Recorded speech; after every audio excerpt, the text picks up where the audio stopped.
welcome to Hello. session 2 of Theros, Strands of Fate.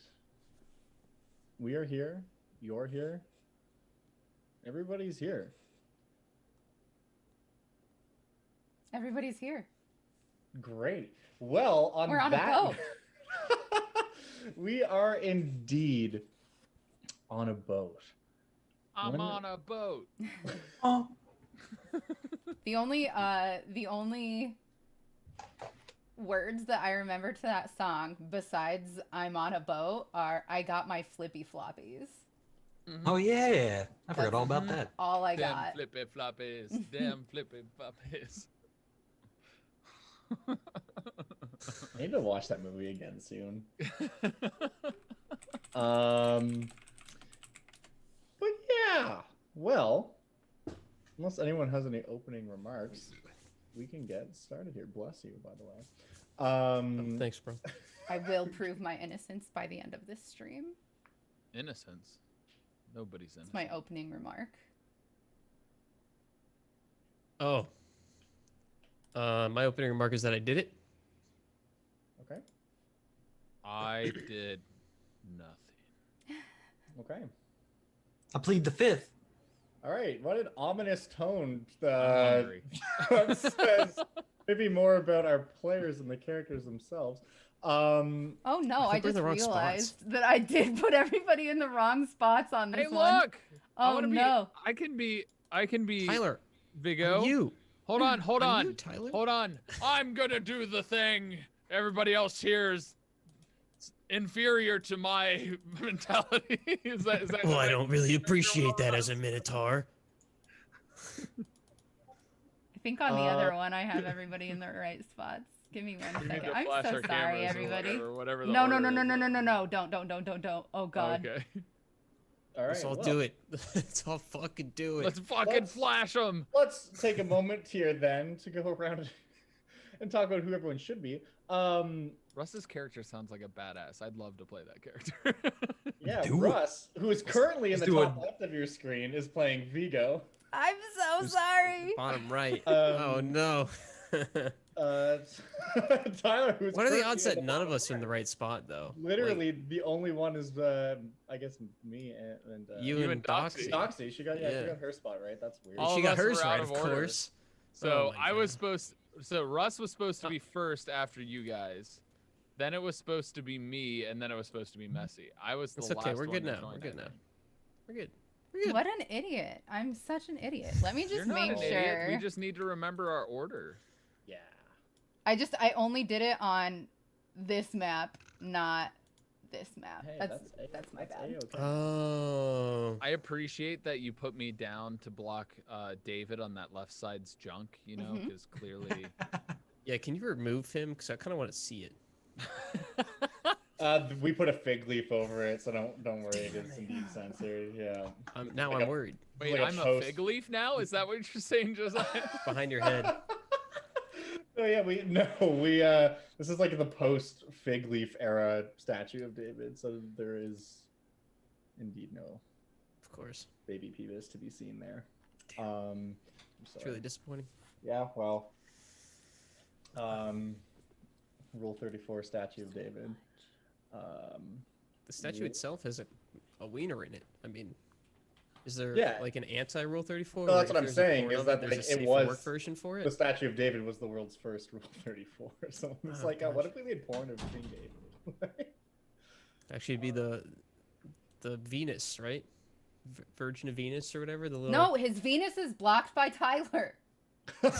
Yeah, you can't Oh, see shit, us you're right. Venus, dang it. You're right, It's you're right. literally a cock blocker. See, I knew you were gonna make that ploy. This is stemming from earlier today in my stream. How dare you do this to me? Dude, everything is connected. All right. Willendorf. That's it. Now that everything is fixed and we're all Gucci, let's get started. Last session ended with a bit of a combat, as the kids say, but we're not going to start there Oh, just yet. We're going to take a little aside, and this is more for the benefit of the audience than anyone else. Before we the gods get, are having a meeting, aren't they? yeah, the gods are. Well, some of them might be doing a few different things, but They're in a Zoom today- call. yeah, he has a Zoom call with Purpose, like, "Yo, what's up, bitch? Like, my champion's gonna fuck you up." He's like, "Yeah, whatever." They're just like throwing down bets like a fucking cockfighting ring. Dude, I'm so glad sports are back this week. It's like, yeah, dude, heal it. Wear your mask, dude. It's like, oh, whatever. I don't need to. Wear a mask. All right. We start today. We find ourselves in the Nyx, which is the realm of gods high up above the mortal world. Here, beyond the obsidian star-riddled curtain of divinity, there lies a single spot of solid ground within our view. A rocky, circular platform surrounded by ancient stone pillars, in the middle of which sits a massive loom. Silence of the area is broken up only by the rhythmic operation of said loom. Sitting at the loom, we see a woman with obsidian black skin. Her body shares the starry appearance of the Nyx itself. She wears golden jewelry and a simple white toga. The tapestry she's currently weaving is gorgeous. We see depictions of all aspects of life. Great battles, families having dinner, ships returning to port with their daily haul of fish, monsters ravaging far-off lands. All of it exactly as it happened. The tapestry runs across the floor and over the edge of this rocky area, seemingly becoming one with the starry void of the Nyx itself. The continuous sound of wood and metal comes to a sudden stop, and two more women, identical to the first one at the loom, appear from behind some of the pillars that are around this circular platform and kind of make their way over to her. One of them says, "Sister, why do you cease?" The one behind the loom says, "Look, my sisters," and she holds up 9 loose threads from the tapestry, almost with a giddy expression on her face. The third figure chimes in. She says, "So, the strands have begun to unravel, it would seem." The woman behind the loom stands up, holding the cluster of threads in her hand. She says, "All that now remains is to see how they choose to weave themselves back in." And from there, we go out of the Nyx, descending down to the plane of Van, where a storm is brewing at sea. A massive ballista bolt, which was fired from the enemy warship, comes sailing towards the Sunspear, landing right next to Vigo, impaling one of the sailors and crashing through to the second deck of the ship. Wooden splinters fly all around from the impact, as Captain Alexei begins bellowing orders to his crew. The sails drop to full, and the Sunspear begins making headway, but it isn't quite swift enough as the trireme bearing black sails painted with the blood-red symbol of Mogist gains on you, to the point where it's near adjacent to your ship. You hear thunder rolling in the distance. The true storm is on its way. On the deck of the opposing trireme, you see a fierce-looking band of minotaur, each one battle-scarred and furious, ready to slaughter in the name of their god and the tyrant who commands them. At the bow, there is a huge ballista being operated by a single minotaur, preparing to hunt its next target. And we're going to go over to a battle map and roll initiative. Oh boy. 1 second here. Boop. You're probably just going to see Ocean. You might want to zoom out a little bit and scroll to the right, I want to say. Oh, we're next to each other. Merciful DM, may I roll my daily 20? Yes, please. Please roll your A 6 port. it is. You know, low numbers not always bad. Not always bad. Exactly. Let me bring up I can use that. the initiative tracker here.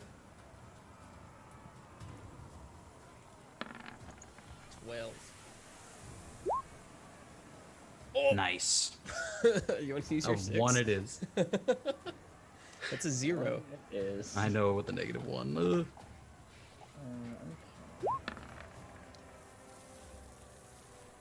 Okay. Ooh, nice. Of course you do, Tyler, because why wouldn't you? I hate him, dude. I hate him so much. It's every fucking week with this guy. You muted, Tyler. I clicked my mini, but for whatever reason it didn't register, so I'll have to roll again. We'll put the 20 Yeah. For I rolled it again. Never What mind. No the need. fuck? sure. Don't flex on me like that ever Meant again. to be. In all fairness, I get advantage on initiative rolls, guys. I fucking love it, dude. That shit is hilarious. Part of my weapon, man. Part of my weapon. Sucks. The reason for that is then it's able to allow me to get into a rage before the enemy. Exactly. Yeah. That'll save you like a shit ton of damage first round. Okay. Like imagine going last in the queue when you're surrounded by enemies without a rage on. It's a great way to die. Yeah. Most of the times I've seen a barbarian go down, it's for that exact reason. Okay. So, let's get all my season shit up here. All right. So with that, this other trireme gets nice and close, and basically like is to the point where it's 15 feet away from yours, nearly crashing in to the side of your ship. So fast. That's honestly worth noting, is that this ship caught up to you guys with like an unnatural speed. Which, I mean, those of you who are not sailors, aka all of you, might be like, oh, that's weird, who knows what that's about. But it does seem weird that they were able to catch up so easily. And in any case, Astatoro, take it away. He's gonna simply shout to the Minotaur and just say, "You have one chance. Stop now, or be slaughtered. Okay. Don't be fools." You can roll an intimidate check if you would like to. If I enter a rage, I guess it's more of my voice than it is my size, because they're also Minotaurs, so Yeah. normal roll. That's a good Dude. fucking roll, though.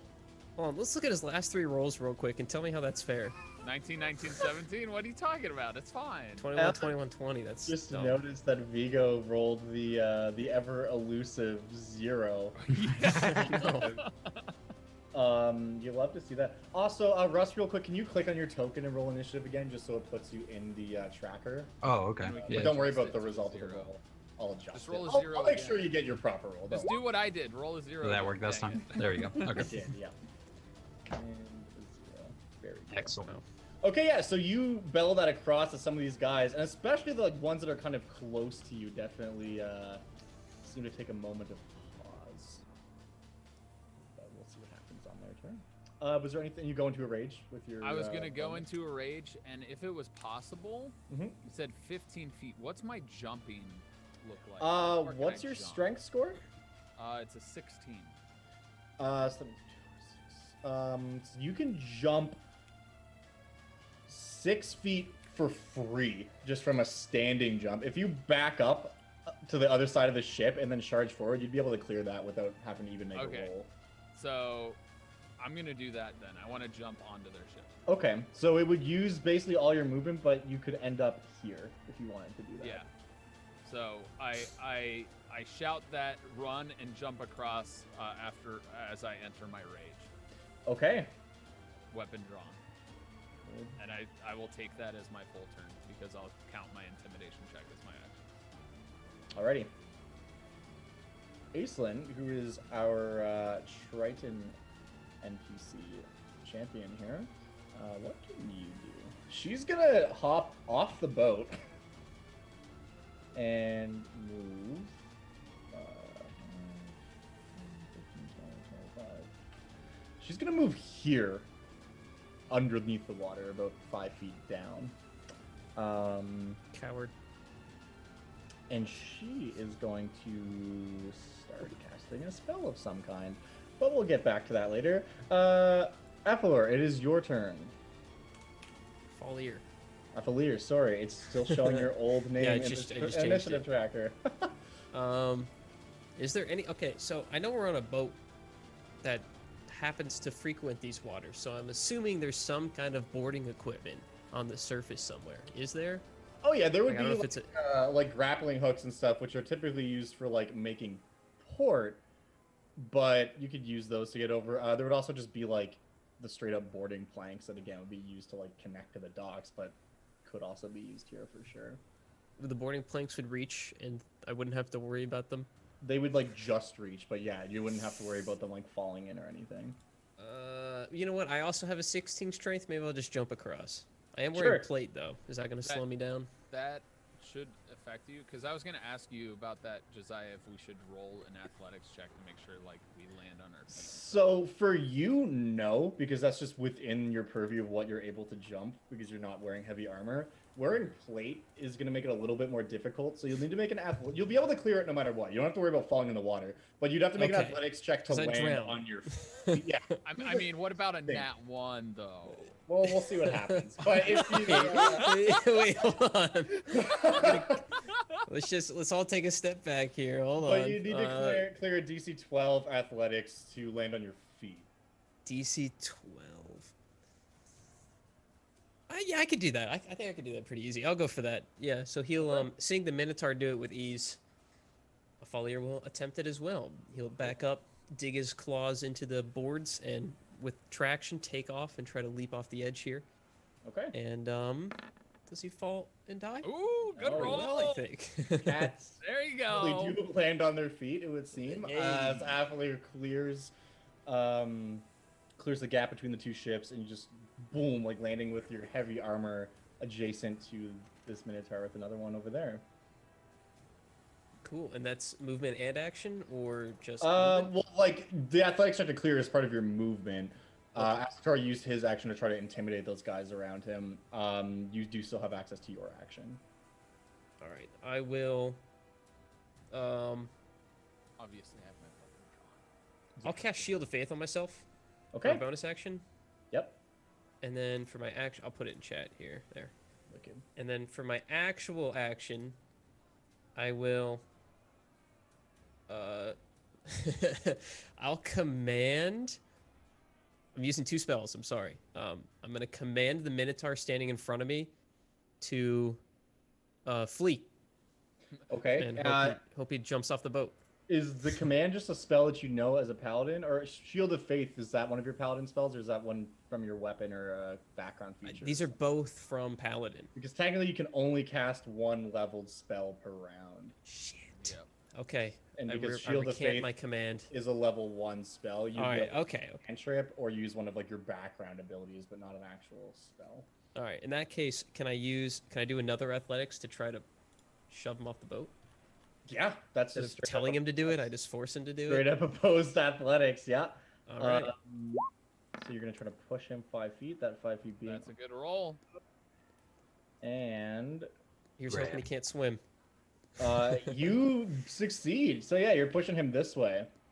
Yeah. All right, so you just go over and grab this guy and just chuck him to the side as I you imagine he like land. digs his claws in too. Oh, just, like, totally. Yeah, and this guy just falls off the side of the boat. can Minotaur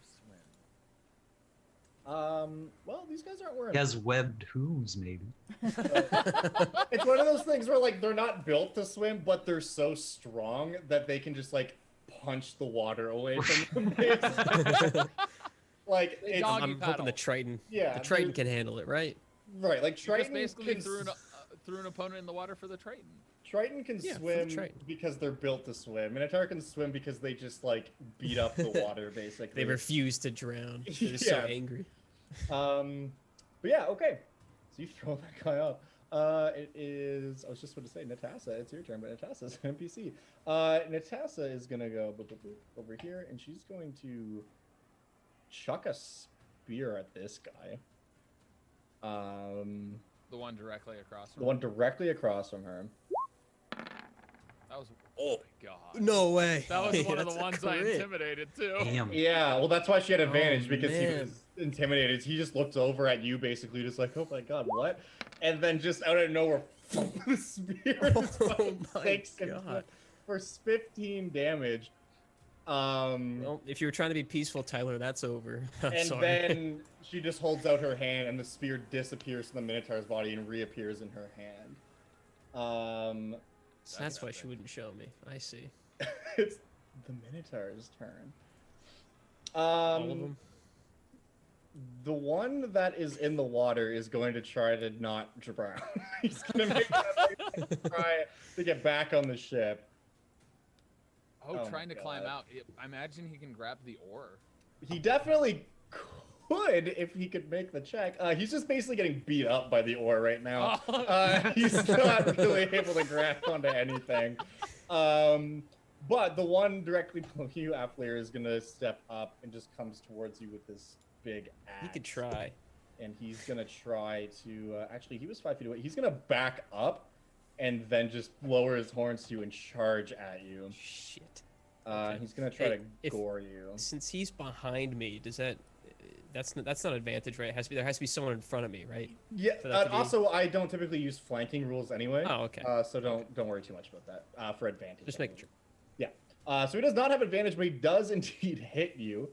Does he? He does. Holy moly! My AC is 21. It This guy is. can hit. And he beats a 21, Oh my god.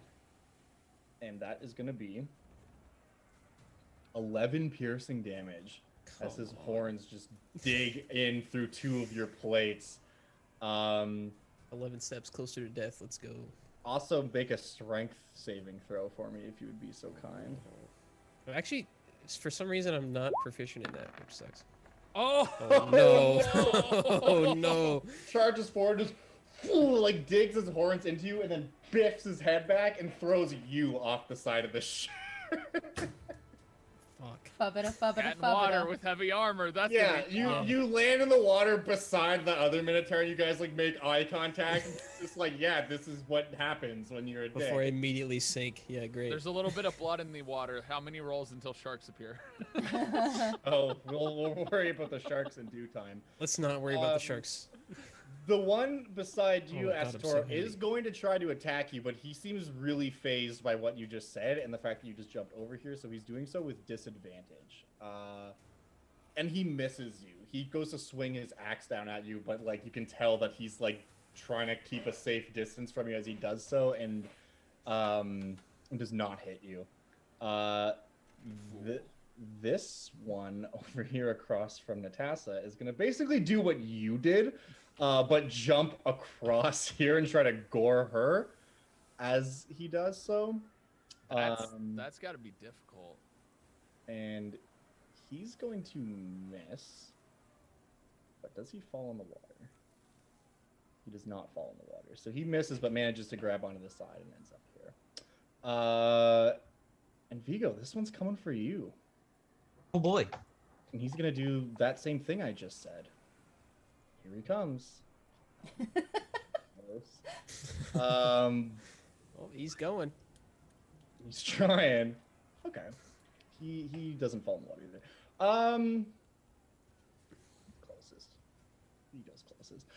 Lastly, this dude up at the top is going to try to shoot you with the ballista, Vigo. Alrighty. That's Vigo's not going to be being fun. targeted. It's that human. Those minotaurs, man. What is your armor class? 22.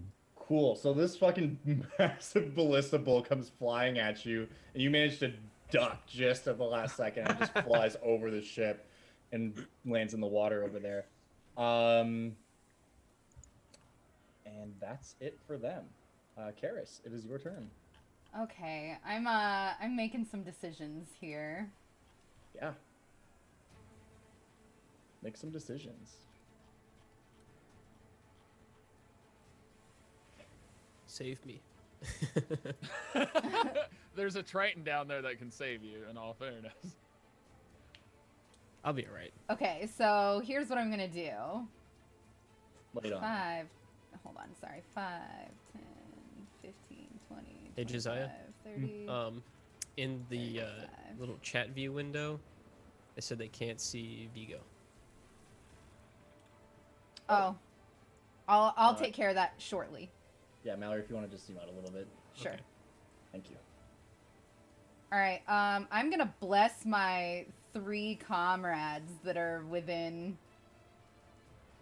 Within your range, so you're Yeah. blessing Aislinn, Affilier, got and it. Astatoro. Yeah. Okay. So here's that. So you 3 are blessed, which means you get to add 1d4 to attack rolls and saving throws.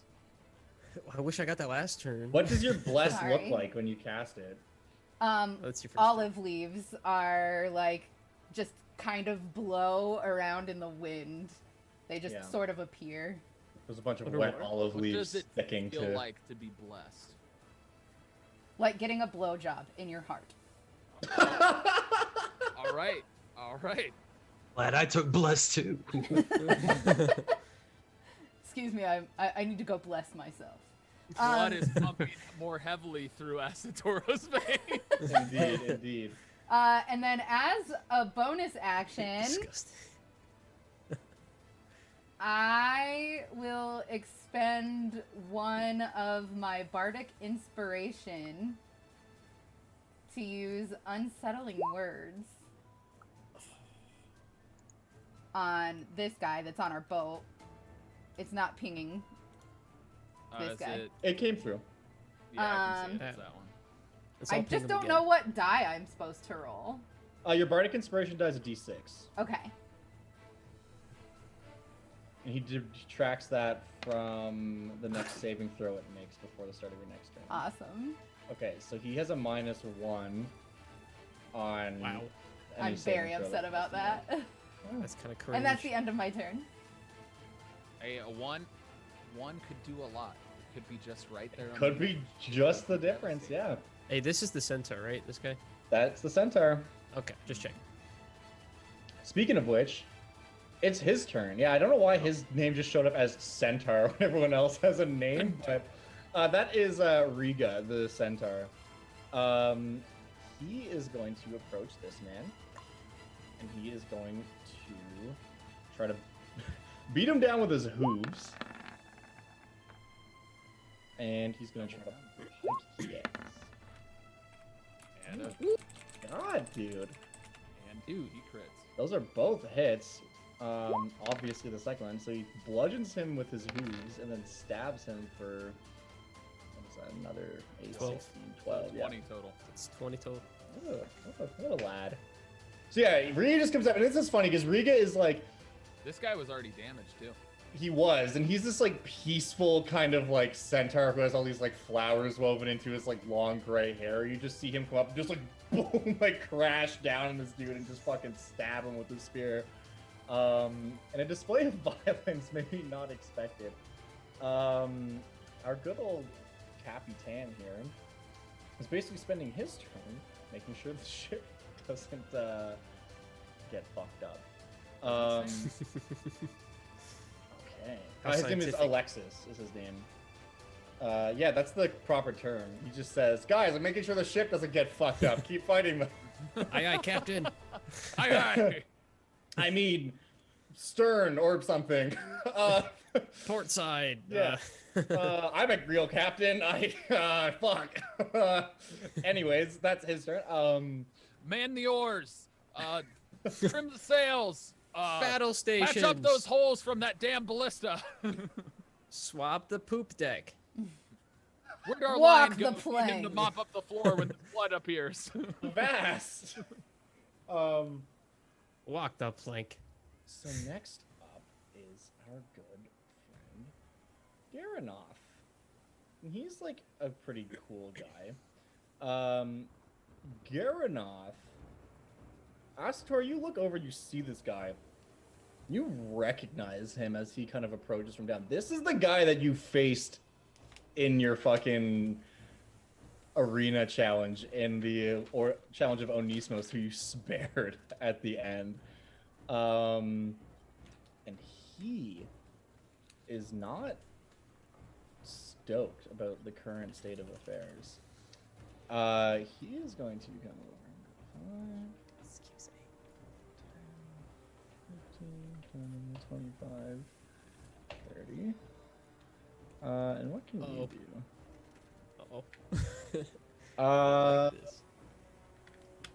he's gonna just actually and come this way. And he's gonna try to dash towards you, and he's gonna try to gore you.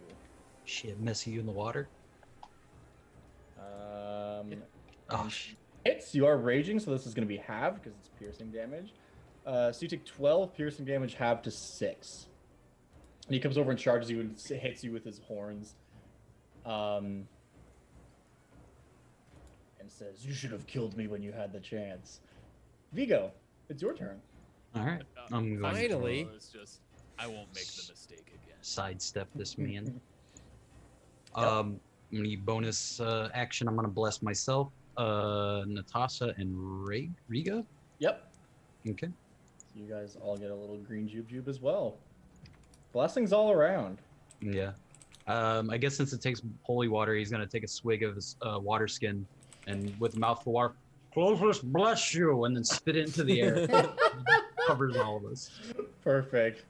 And then I'm gonna stab this this guy who's infringing on our ship. Your ship, yeah. Make an attack roll if you would be so kind. That's a hit. All right. Okay, I gotta roll for damage. Oh, whoops. Like I'm just wasting all my rolls. Then there you go. Okay.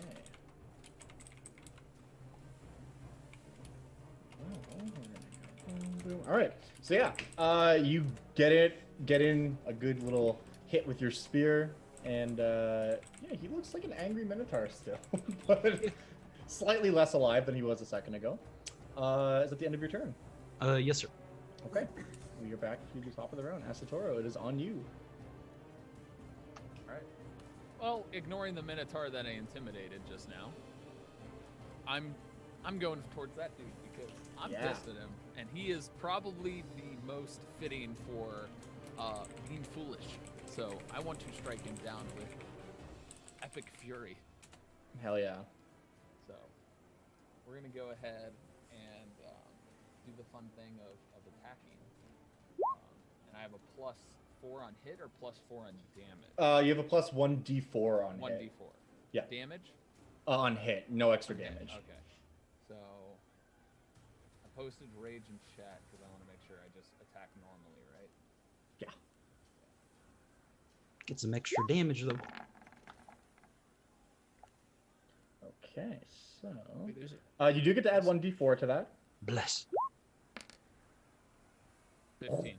Ooh, and that is a hit with bless. Hell yeah. active. What a save! What a save. All right.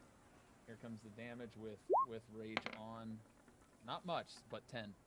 Yeah, Not bad. good hit. Not bad, but it could be a lot bigger. Boom, you come down and dig into him, feeling the guidance of Bless assisting you there, and yeah, that's a good hit on him. Anything else you'd like to do? I believe I can bonus action, and I want to push. Does it have to be the same target or a different target with my horns? That's a really great question. I believe it does have to be the same target, because I think it's when you hit with a melee attack. You can use the bonus. Yep, it's the same target. Here's the actual wording. So I'm gonna try and push him Yeah. back. Perfect. Okay. So he has to make a strength save, Okay. and he has to beat my. He has to beat a pretty good score. What does he have to beat? Eight It's plus proficiency 8 plus your plus strength. 3 is 11 plus 2, so 13. Okay. He fails, so he gets pushed 10 feet back, which puts him off the edge of the ship. Yep.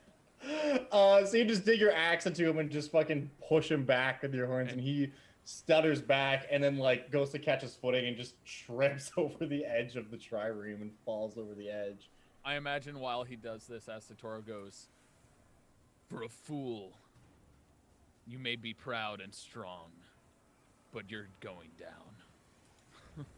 And he does indeed literally go down over the edge of the ship. Aislinn, I guess now choose what she wants to do with that spell, is casting a spell that is manipulating the waves and stuff around here. And she's as tempting as it is to drag this Minotaur to his death, is going to use that to push you up, Athalier, and basically drag you up onto the ship. You can make a strength saving throw with athletics check with advantage, sorry, to try to get back on. I was gonna say, have you ever tried giving a cat a bath?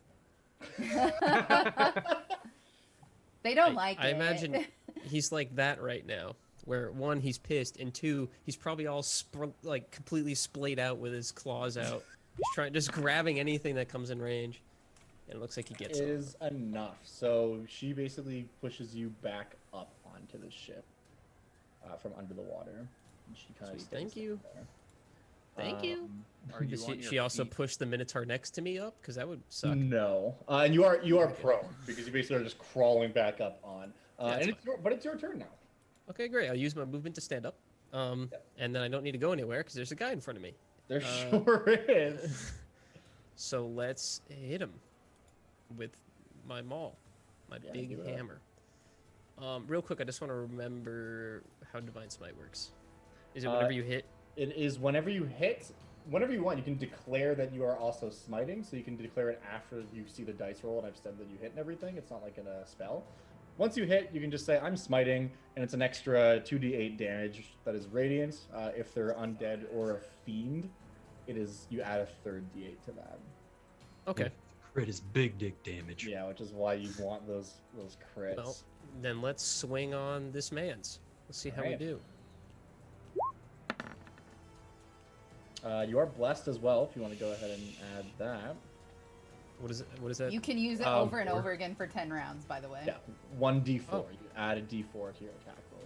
It Okay, so I just roll happens. d4. You got it. All right. At least Max the two will 4. probably hit. 2, so 15. That is a hit. I guess that serious? just based off of mine. Yeah. All right. And I am using my Wrathful Smite here. You're gonna smite. You're using Wrathful Smite. Okay, perfect. Or So sorry, my he- Divine Smite. My bad. My Divine Smite. So he takes Yep. 19 damage. Yeah. So yeah, describe to us what your smite looks like. Because you have a maul, right? You're using like a hammer. Yeah, it's a giant hammer. It's actually interesting that you brought that up, Josiah. Actually, one half of the hammer looks like a meat tenderizer, and the other half just kind of forms in a one like spike, like a pike almost. Right. Yeah. Totally. And he hit him with the tender side, and when he hit him, the smite looks like in between like the dimples of the little tenderizer spikes. There's just like little sparks of, like not lightning, but like of light. So when he hits it, just kind of like just real quick, just a flash, like almost like someone took a flash photo, like really quick. Yeah. But like very condensed to these small areas in between each tendy, and it hurts. Yeah. Totally. So yeah, you like hit this guy, and there's that initial impact where he kind of steps back, and it's like boom, like this second thing, and he really like is taken back onto a leg. And yeah, I take it that's your turn. That's it. Okay. Natasha is gonna try to fuck up this dude that is directly in front of her. Let's see, field. Attack field. Do it. And she fucking blows it. Not intimidated anymore. She just fucking misses, and he's like, cool. Well, that's all I'm up against. This is easy city. Yeah. On the Minotaur's turn. Asator, the one in front of you, is going to attack you. That's what he do. Cool. He is going to hit you. This is halved because you're raging, so it's 13 halved to 6 because you are currently raging. Afflear, the one in front of you, is going to try to attack you. And he misses. The one in the water is going to try to fucking climb up again. Oh my god, dude, why are you so bad? Alright, so he does not get back up out of the water.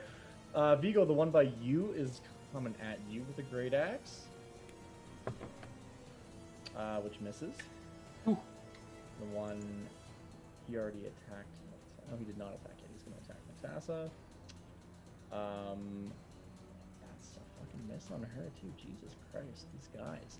And then at the end of their turn from the lower decks, 3 more of these guys come up from below. Karis, it's your turn. Boondabar. All right. Oh wait, I'm sorry. I missed the dude on the ballista. Which He's is got to reload, the right? most important one. Yeah, Oh. I would think he has to reload. Oh, he has to reload. And he did, and now he's shooting Natasha. And that is a miss against her. Ballista mastery. Yeah, This he's guy got- sucks. It's yeah, the worst he- ballista. he's kind of blowing it right now. Okay, sorry. Go ahead, Karis. It's your turn.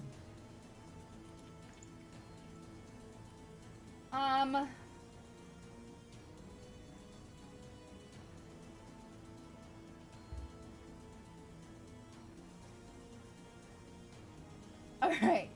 So this is kind of weird. Can't wait. Innovative. Hmm. Yep. Groundbreaking. And with my bonus action, I will roll What is a this? performance to try to beguile this creature. The one that's in front of you? The one that's in front of Natasha. Or that's like, Yeah, that's like closest to you. yeah.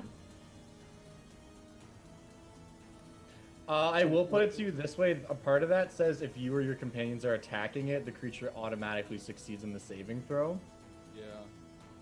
And he's currently being Okay. fucked up by a bunch of people. Well then, I will choose this man instead. Can I reach him? Everyone in this combat is being attacked by you guys right now. Nuh-uh, these 3 are brand new. Right, but they're enemies of yours. It's not if someone attacks them, it's if you are like engaged in combat with them. Unearthly Chorus is meant to be like an out of combat. Okay, then I'm not gonna do that. I'm just gonna shoot this man. The one in the water? Oh, okay. That guy, one's on the He's other in side. the he's on water? the other side of the ship in the water, yeah, so you wouldn't be able Oh to my have line of sight goodness on him. gracious, I'm bad at everything. Okay, I'm Hey, going Doxy. to... What? Buff me. I can't... I literally He's kind of in can't. trouble. I literally can't right now any more you, than I you can have. shoot. Technically, she could shoot the ones that just came up, or shoot the one right in front of you. Well, another thing that I could do, I could heal you. You can heal me? Kind of a buff. I'll do it at You level can 2. heal me, Doxy? I can heal myself. You heal for 7 Tricked HP. you. Thank you. Thank God. What does your healing look like? Also, Wait, do you need to touch the me? olive... Like, Is that a touch? my magic looks like olive leaves just Yeah. kind of blowing in the wind. That's the bonus action one that you can do from range. It heals for less, but you Oh. don't. It's 30-foot range. And then I want to shoot this guy. Since he's down in the water, do I get advantage on him? From high ground. Yeah, I'll give you advantage on that. He's getting the shit kicked out of him by oars and trying to climb up and it's not. And you have height. Shooting from above is Yeah. pretty great. Ooh. That is a hit Why is there a +1? Oh, is that from just Bless, but she's not blessed right now. Yeah, I don't know why. I mean, it doesn't matter. We just don't have to account for that. But yeah, cool. That's a Is good that hit. from what I did? No, And that's because all I everyone's blessed except for can do. Karis right now, actually. Yeah, so like I imagine like you shooting this guy and like also healing with your instrument / bow is like one and the same action. Like you shoot an arrow at this guy and like the note pluck from it is your Yeah, healing what word. happens is I pointed at him, and as I'm drawing the bow back, I pluck the other strings, and I say, Athalier, feel better. and then I let go. I feel better, thank you. This centaur dude is fucking up this minotaur over here. Dude! Moly! Dude! He's Oh rolling my like max God. damage every time. He literally did roll max damage on the d6s. Just a casual 29. As this like minotaur is getting fucking stomped. He is stomping the yard on this man right now and just fucking stabbing him with this pike. Does that kill that? You can Minotaur? one-shot me. It almost kills him, but he's still alive.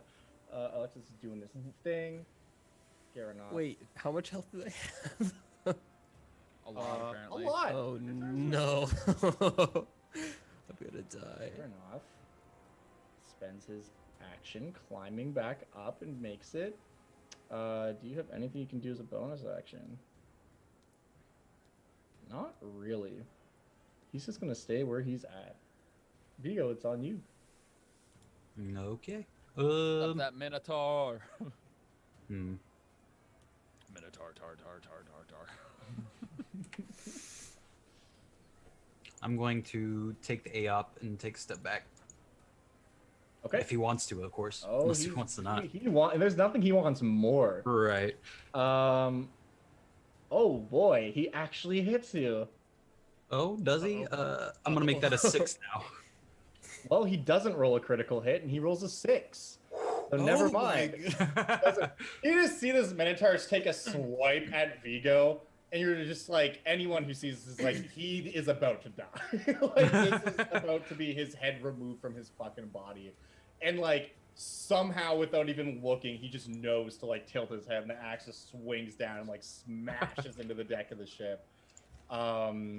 I like the idea of like the ballista shoots over and it hits the axe and it just deflects it so it goes just above his head.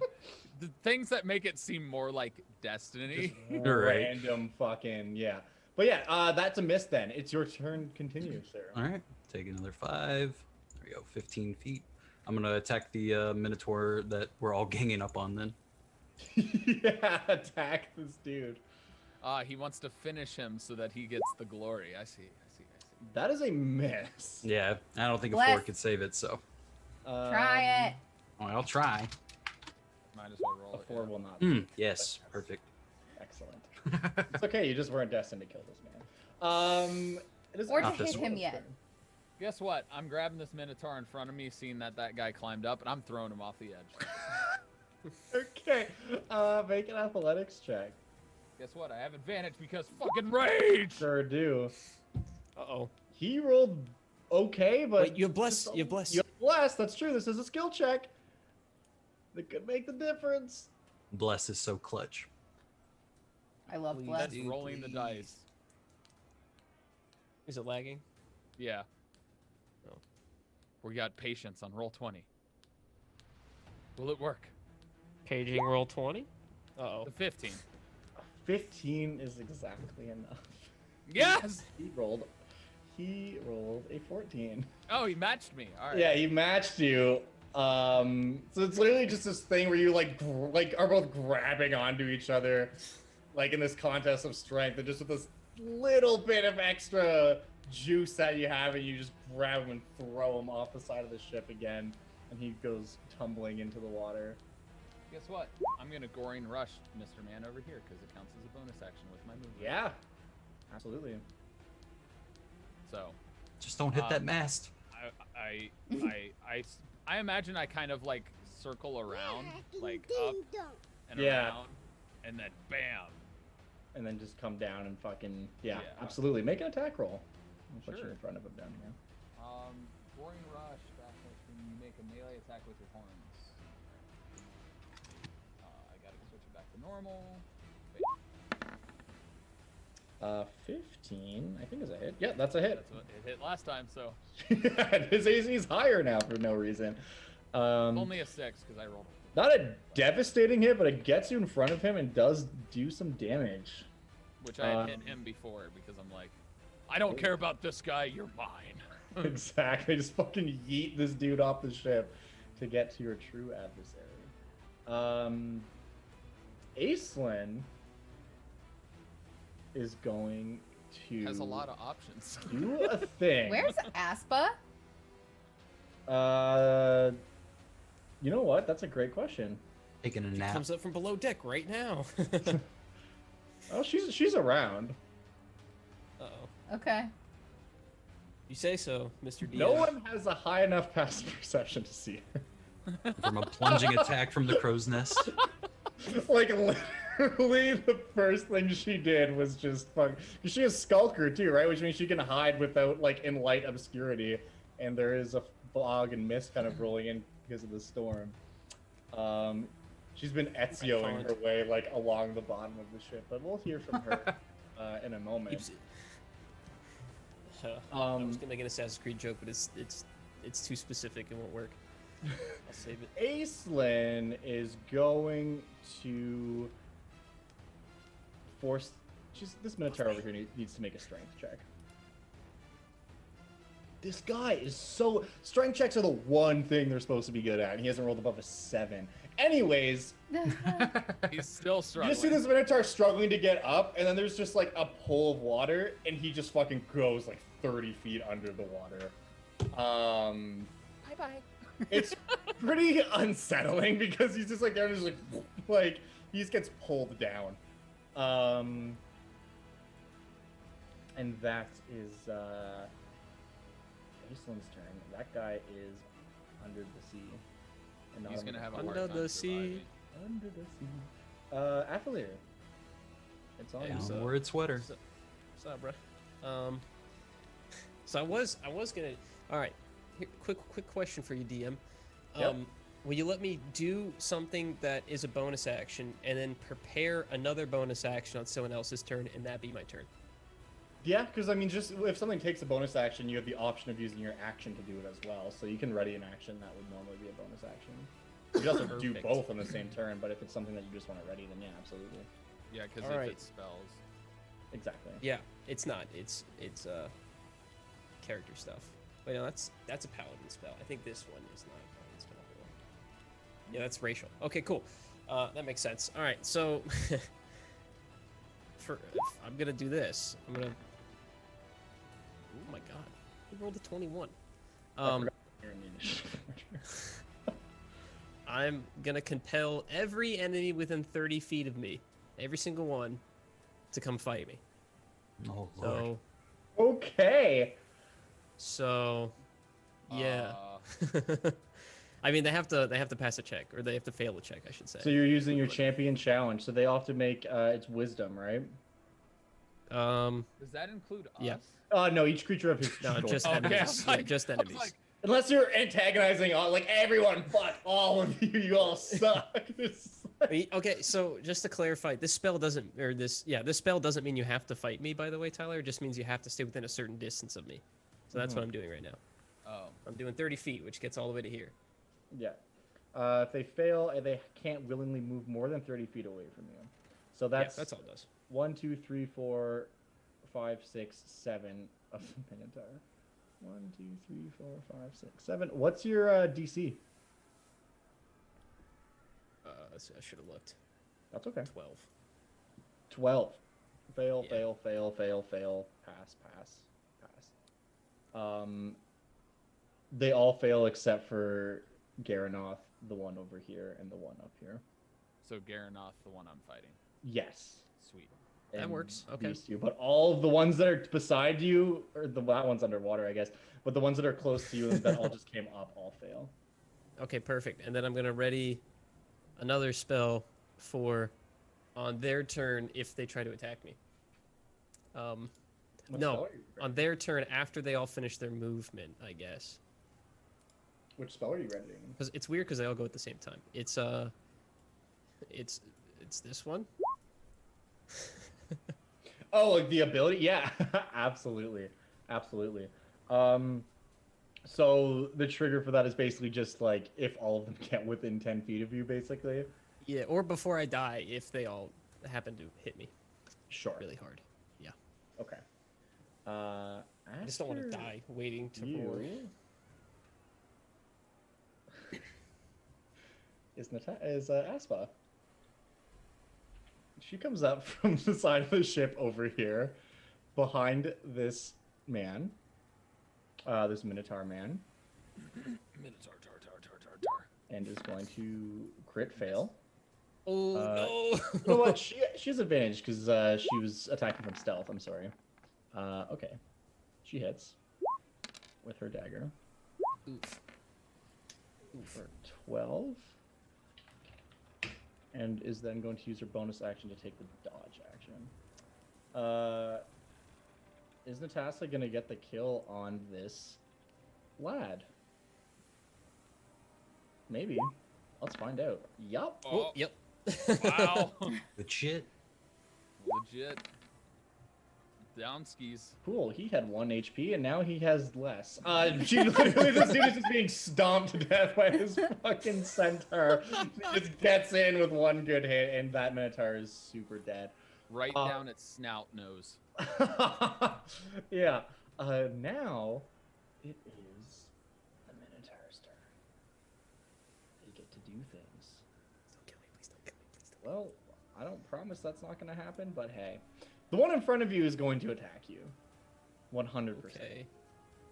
Yes, honey. And he misses.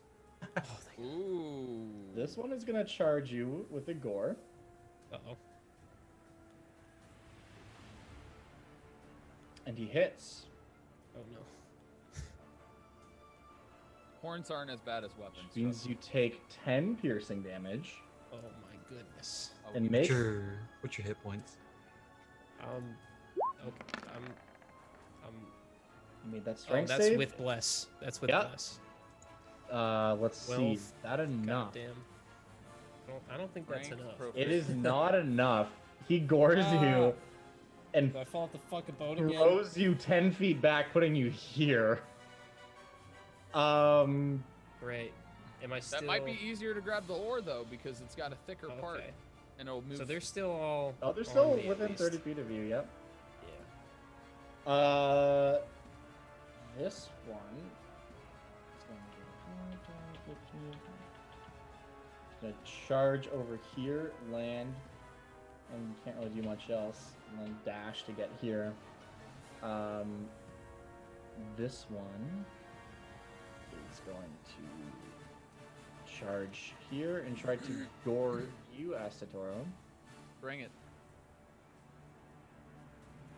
He misses. That's right. Um, I know how horns work. sorry. The one beside Aspa is going to take an opportunity attack from her, maybe. One that charged away. Oh! Christ, dude. He has a dagger? Yeah, Oh, she has a she's- dagger. Gotcha. Yeah, 7. So that's 7 damage against the one. This one. I love her. She's the greatest. might be a Hit- little she biased, hit though. what? This one? Okay. Karis. Wait, now I keep forgetting about Ballista Boy and this guy up here. No, This don't worry one's about them.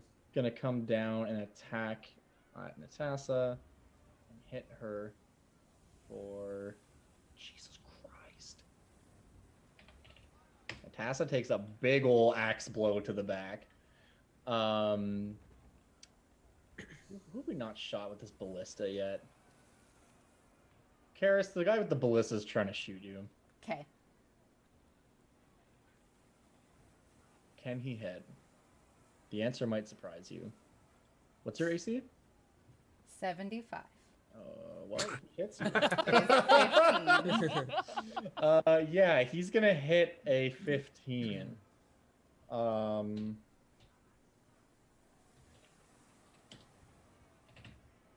Let's see how much damage this hits for. Can I use shield on her as a reaction? Shield is a self-only spell. I Okay. believe. Just want to make sure. Yeah. A ballista bolt flies and hits you for 20 damage, I'm down. Holy shit. which means that Bless is also no longer active on these 3 The concentration, no. because you are unconscious. Hey, DM, can we retcon?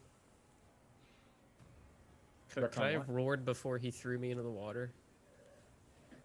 Yeah, It's I'll, too late. I'll- No, it's too late. It's too late. Next time. because you said what if you were about to die, which Yeah, next time. It's fine. Hard to roar while you're in the water. You might just swallow water. it is the centaur's turn. With this guy dead, he's like, I'll leave that to you. I don't get to roll my death save? Oh, did I skip over your turn? I did. I'm sorry. Roll your death save. Foxy, you should have taken the free turn. That's a Shit. failure. I was hoping to roll some successes, bud. He is going to come over and use How many times can you do it? Yeah, you can do that once a day. That's fine. Sits on you. Just fucking stomps on your face. Tramples you. Rise. He's going to use his natural healing ability on you, which heals you for 7. Me? Yeah. Awesome. Which Natural does- healing? Yeah, these guys, centaurs are kind of like, not to spill the beans. He is like a druid fighter, basically. He's casting like a healing word, which is akin to nature magic. Which is going to bring you up 7 HP. And that's his spell slot. Okay, he's Shipman. Garanoth is going to attempt to attack you. Astatorum.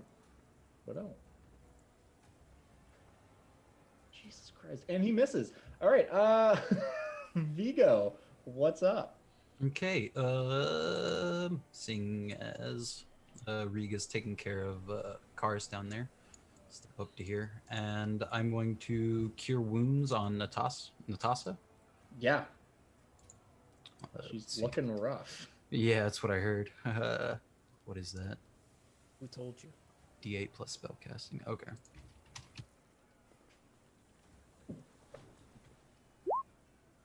Nice. Sick. She heals for 10 HP. What does your healing magic look like?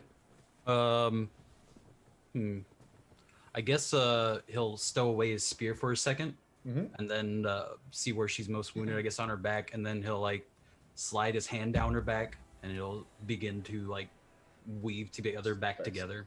Yeah, totally. Cool. Anything else? Yeah, that's it. That's it. Okay. Asadoro, we're back at the top of the round.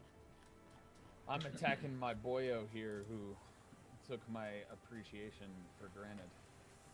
Yeah. Appreciation of his life. So, Fucking get him, dude. fluff him up, man. Do it. It's a hit. So can I save my D4 for something else, or do I still roll it? The bless is gone because Karis went that's down. right. I kept Yeah. forgetting. So No he worries. takes whatever this is, which unfortunately is low again. 8, yeah. Man, I've rolled so low on my. You're damage. consistently getting in. It's just never getting that huge Yeah. damage for you, but still, I'm also gonna push him with my horns. yeah. So, I believe it's this one.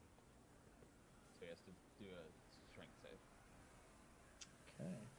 I really wish I could push the other guy because that's really what I want to do, but Yeah. The Lord demands it. Yeah, he gets pushed back 10 feet away from you as you best his strength again. I warned you. That's only 5 feet. Yeah, You're right. He would move it. He gets pushed back here. I'm sorry. Yeah. The fucking ruler lied to me. Okay. Then Aislinn is gonna do the same thing she did last time. She's just like, Jesus Christ, dude. You just hear her say something in Triton. As she casts shape water again, you can make a strength check with advantage to try to get back up on the boat. Wish I had blessed too. That would be awesome. I was Sorry, thinking Your bud. advantage was important. over my 1. Yeah, she puts you up over here. Oh, thanks. Oh, you're Presumably probably next to right. that minotaur. That might not be good. Yeah, she's like, go fight. And that's her turn. It's Affalier's turn. Hey, that's me. I You just got are put back on a boat. scooped back up on the boat. Fluff that guy I up. actually didn't think I was gonna make it back up this turn. Well, how far are they? 15, 15? Cool. So if I step here, that's 10. Now I'll roar, damn it. Yeah. So you ever see that scene in The Lion King where little Simba is in like the elephant graveyard and the hyenas come up on it and he's like, "Roar," and it doesn't do anything, and then his dad shows up behind him and he gives out this big fucking roar and the hyenas run away? Yeah. Yeah, he's like Simba. All right. No, I'm kidding. He's like Mufasa. Let's go. It's like they're not no, afraid. DC 12 is pretty beatable. It's As like far as DC. Mufasa, but like like someone turned the TV down right before he did that part because it scared them. I feel like the one that's thrown over the edge right here, since I intimidated before, does he have a less likelihood of succeeding? He's 15 feet, so he don't hear it. He's also like 30 feet underwater, right? No, this one's 30 feet underwater, so That you don't one's hear 30 that. feet underwater. Oh my Just everyone on this side of the boat. god, dude. They all fail except for Riga, actually, or not Riga, except for Garanoth. All of these dudes They're in fear. frightened of you, which means that they cannot move closer to you during their turn, and they have disadvantage on attack rolls against you. Perfect. Nice. Fluff They somebody can't up. move closer to me. Okay, and how much movement do I have now? Do I still have You were 5 or used 15 feet to stand up, and then you went 5, 10. So 10. You got 10 feet. Can I get to there? 10 feet? That's one regular square and then a diagonal, so absolutely. I'll go there. And now I'll use my action to swing my big hammer at the guy who threw me in the water. Do it. Get that sweet vengeance. 17. Hey, nice. All right, and I'm not going to do any kind of special stuff here. I want to save my last spell slot. So. Okay. 10. All right. Boom. Just a big ding with a hammer. You might hear Asatoro say, "A little wet, but good to have you back." Aspa. He's gonna take a step forward. Don't attack my man. Don't do it. She is going to. Boop, boop, boop, boop, boop. I'm going to name my mall. Do you actually say that if you see her coming up behind him, like leave him to me or something like that? I mean, I imagine she would have heard me saying something about the grudge, Oh, she so definitely heard all that he stuff. wouldn't alert them to her being there. Right, but like, yeah, I think it's fair enough to say that like she knows the same things that the party knows. She's gonna step there. She is going to make a stealth check with her bonus action to try to become hidden. And this Minotaur is Pretty going to good try to see her. Almost at 20. I know, Yeah. right? And he does not, which means that she has advantage and gets her sneak attack. She Easy. is going to lash out with a whip, which hits. That hits. Bam. Imagine carrying a whip with you on a boat. Couldn't be me. I imagine Minotaurs are very susceptible to whips because, you know, Bull's dealing with them. Yeah, exactly. Just fucking like Aspen disappears from view for a moment, then just comes out from like one of the crates or something, just fucking whips this dude, and then is going to actually move closer to them so they can't charge at her. Natasha, who's feeling much better, is going to try and spear this dude in front of her, Oh. and does so. Boom. Are you How sure? did Natasha Double feel? check the numbers. Sorry, what did you say, Tyler? Natasha feeling better? She's definitely looking a lot better. She had a pretty fucking gnarly wound on her back, but that's looking much better than it was. Gotcha. Four. What about? Never mind. I don't want to screw over our party. It is the Minotaur's turn. Oh, What are they gonna do? Afflear, the one in front of you is all like, "Yeah, what the fuck, dude? I threw you over the edge. How's an axe in your face sound?" And he misses with you. disadvantage. He misses. Uh, How long are they feared for? 1 turn? That should say in the ability. They're double frightened check. of you until the end of your next turn. Oh, nice. And I'm sorry, they have disadvantage on attack rolls in general. It's not just against you while you're within sight. That's pretty 'cause- hype. That's pretty great. So But I get them all to me, and then I scare them, and they can't hit me. these two are both going to attack Aspa at disadvantage, because they're also trying to keep an eye on you. Wait, isn't she hidden though? No, Okay. No, 'cause she she was, and attacked she after came she out did it. and attacked, which breaks her concealment. One of them misses, the other one does hit for a whopping 16 slashing damage. She's still up. What's Ballistamin gonna do? He's gonna shoot at Vigo again. Oh no. All right. He's gonna try anyways. If his track record is anything to, oh my god, he actually hits. He hits you. Oh, beat my 22 finally. He finally 22. edged out your 22 Mm, AC. wonderful. Such as a casual 22. Like you don't have a spell on you right now. No. He's got the Just armor and a defensive shield? fighting style and plate armor and a shield.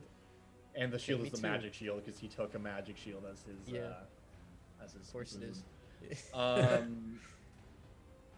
That's gonna be 21 piercing damage. Oof. All right. As this ballista comes flying at you, and like you get up your shield, but it's so much fucking impact that it's still just like hits Right. Any knockback from that? From giant ballista? Oh yeah, I will need a strength saving throw for you, sir. Got it. Should have said anything. I'm sorry.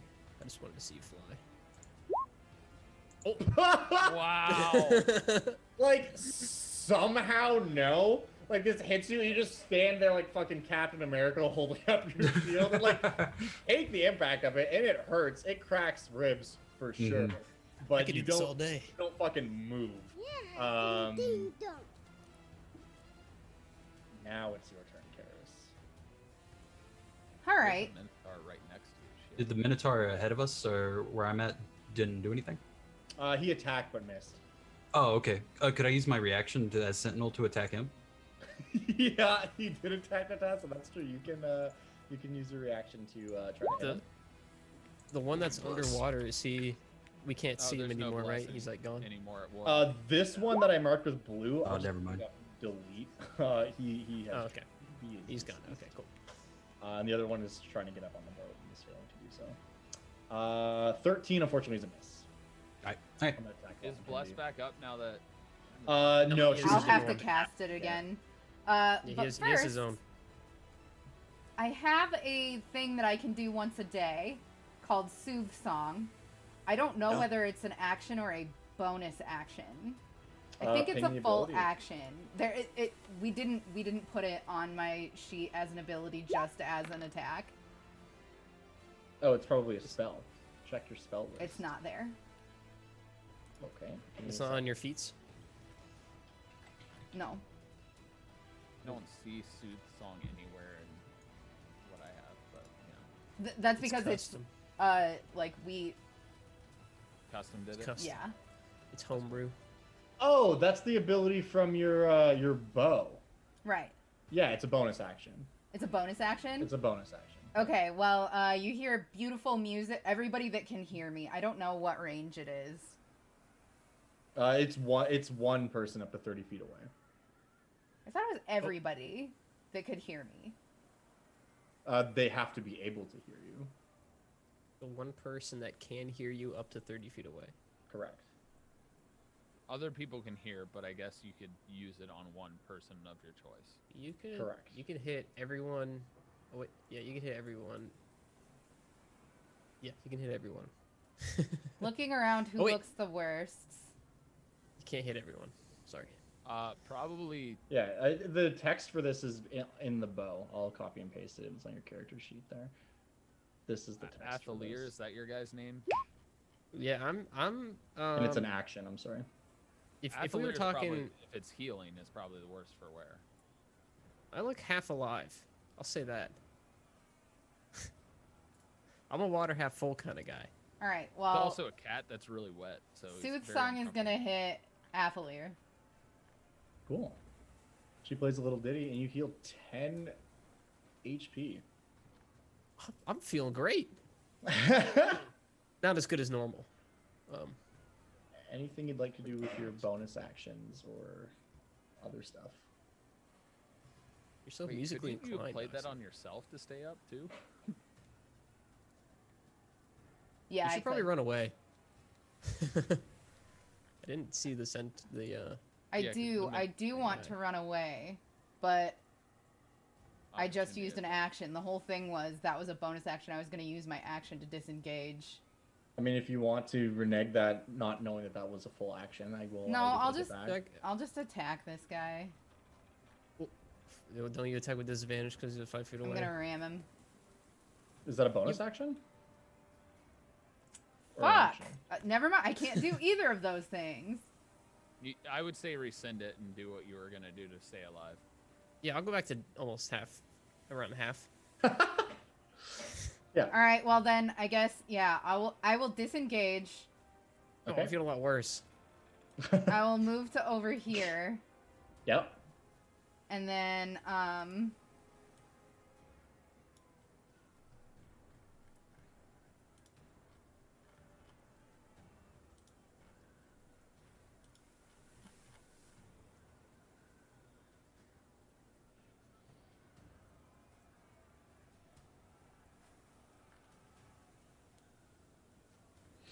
here's a problem. Cure Wounds is the touch one. Oh. Right. Because it's a bonus action. Doesn't high level casting it make it ranged? Healing it- Word is the one that uses an action and does a D8 plus charisma. Like that Sooth Song isn't a spell, but your bow basically allows you to cast Healing Word. She's going back to when she healed Athalier earlier. Yeah. Oh, well, whatever. That's just we know now. Whatever. We'll move on. All right. I'm gonna use Bardic Inspiration on Athalier. So you get thanks. a D6 to think- whatever roll is that you my want second within one? the next 10 minutes. No, this is your first one. That's my first one? Alright, I'm gonna add a thing for Bardic. Oh wait, I can put inspiration at the top of my sheet. Yay. Okay. Anything else you'd like to do? That's Oh it. yeah, we have an inspiration each time we play, right? For Correct. advantage. You got it. Is that everything? Yeah? Yeah, that's all I can do really. Okay.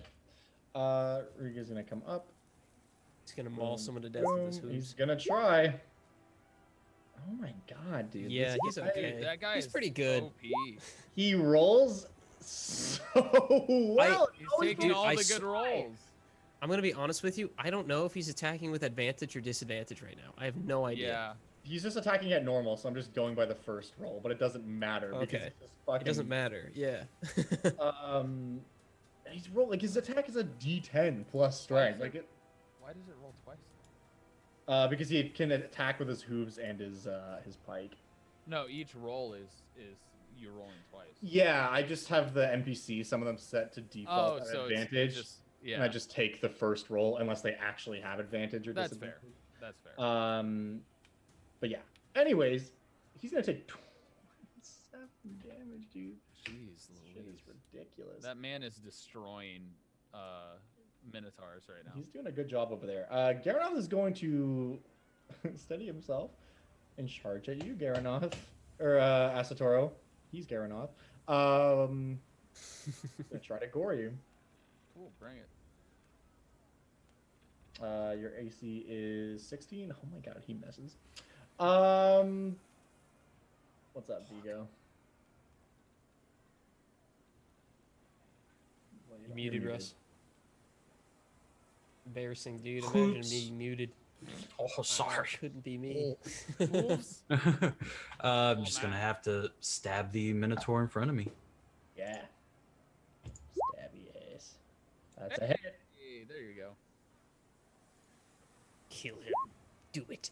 7 piercing. Oof. That is a big oof. He's still up. Let's see here. I'm using bonus action to guiding light, and I will give Messi a D8 for your next attack roll. What? Dude. What? What? Oh, hell yeah. Hey, appreciate it, brother. I'm adding it right now. What is that called? Cool. Wait, why would Here, hold on? Would your character actually give that to a lion? give it to a lion? Oh, because you're racist. No, Oh, I'm because religion. Remember your religion, and he has the counter if he doesn't believe in any of the gods. I'm just trying to throw in some character ploys. This is life or death. For me.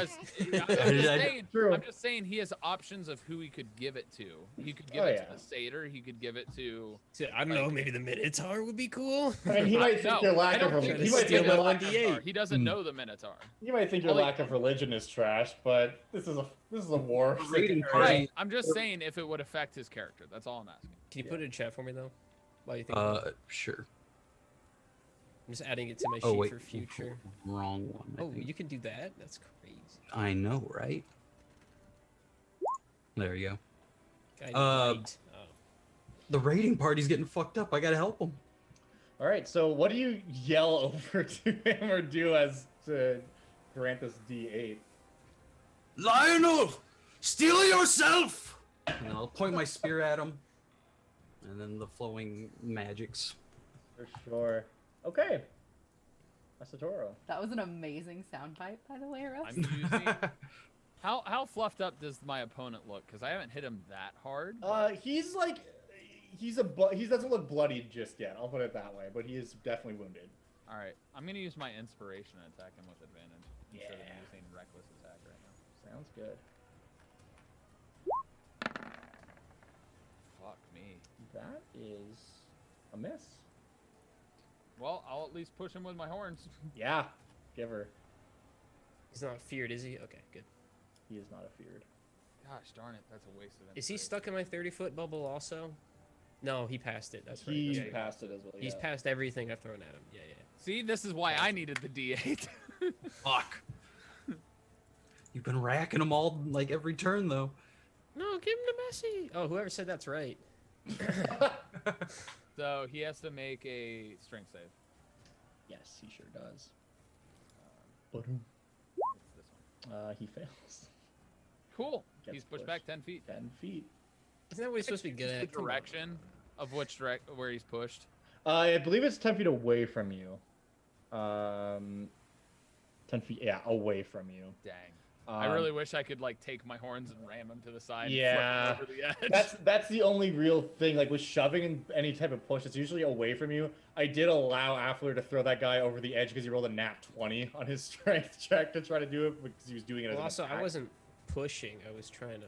You were Yeah, he trying to also. do It's it. just like my athletics. I grabbed the dude and threw him off the edge. It's a little bit different. So Yeah. it makes sense. It's, But the horns pushes him back. I really wish I could just knock him prone, but you know. Right? Shield Master, baby. All right, Aislinn is going to come up here and pop up out of the water below this guy who's trying to climb back up. And she's going to cast a spell. The spell she's going to cast is Chromatic Orb. Ooh. That's a good one. And she hits. 15 damage. Who cast that? Aislinn, the Triton down there. Oh, the Triton 15. the one in the water. Yeah, so she pops up and just puts up a hand, and this blast of like lightning comes out of her hand and just electrocutes this lad for 15. Yo, a water creature using lightning and water? That's dangerous. Right? She lives dangerously. Happily, it's on you. It's special Awesome. Triton lightning. Triton lightning. Triton. I imagine it's like a How frightening. jellyfish tentacle. Totally, exactly. No way. Okay. I don't know if this uses a spell slot though. Hold on. I only have one left. Oh my god, are you seriously gonna just help each other here? All right. It doesn't use a spell slot, so. Okay. Can you remind me, because I'm kind of bad at a paladin? Can you remind me what channel of divinity is? So Channel Divinity is the thing that all paladins, you can use it once per long rest. You can use your Channel Divinity, and it does one of two things, depending on what type Okay. of paladin you are. So you have two different paladin abilities, and Russ has two different abilities, but it's basically channeling the spirit of whatever it is that empowers you as a paladin. In his case, it is the god. Okay. In your case, it is the belief of your people. Right, right. So that's once per long rest, or? Yes, correct. Okay. Great. Hold on, I'm just fixing this one little issue I have with it. Yep. Cool. All right. So I'm gonna use mine. So this is my channel. So it's Turn the Tide. Turn the Tide as a bonus action. You can bolster injured creatures with your channel. Each creature of your choice that can hear you within 30 feet regains hit points equal to 1d6 plus your charisma modifier. Thanks Oh, for so it's striking also- out the- I Definitive, by the way. love that you struck everything in that. So it's 1d6 plus 2, boys. Literally every single teammate in my range here that So can hear me. you just roll 1d6, or whoever, or you can do it all individually. If you Fuck want me. To. All right, so Astor, Do it all Take individually. it. Please don't all use that roll. Yeah. Everybody roll a d6 and you heal that much. Oh, dope. I mean, Hell that's- yeah. That's 6 for me. Gosh darn it. Don't forget to add 2. Yeah, +2, so you heal 8. These three rolls are just for your. Actually, he hasn't taken damage yet, so these 2 rolls are for Aspa and for Natasa. 7. So Natasa heals 7, and the one heals 5. Got So that's a 8, I got resource 3. then, right? Yeah, that's not Got a spell. 6. God, why'd I have to roll the low shit? My heals are bad. Just adding that Oh to my sheet. God. All right, cool. Yeah, so you you let out a battle cry, which makes everyone feel like, okay, yeah, we can do this. Kind of literally turning the tide, as it were. Yeah, he'll yell. I don't know. Fuck. I was gonna yell something else, and then I remembered that this is supposed to heal, not. It's not another roar, so it can't be mean. You start purring. You can do it. Reply with And you feel slightly better about yourself. And I then imagine something what like is that, an fight like action? 1 would be a good thing. is Turn the that that's tide a is bonus a bonus action? action. Turn the tide is a bonus action. Fantastic. Okay, so for my real action, because I have my guiding light from my boy. Yeah. I'm gonna. And you have a save bardic my- And you Inspiration, have Bardic too. Inspiration. But you don't have to And I use have either of those Bardic right now, Inspiration. but you do have a D8 and a D6 in the chamber. Does I Russ's will- immediate I'm gonna save my your Bardic. next attack or Yeah, it's next attack. So Yeah, it has to be Russ's this is your one. next attack Yeah. roll.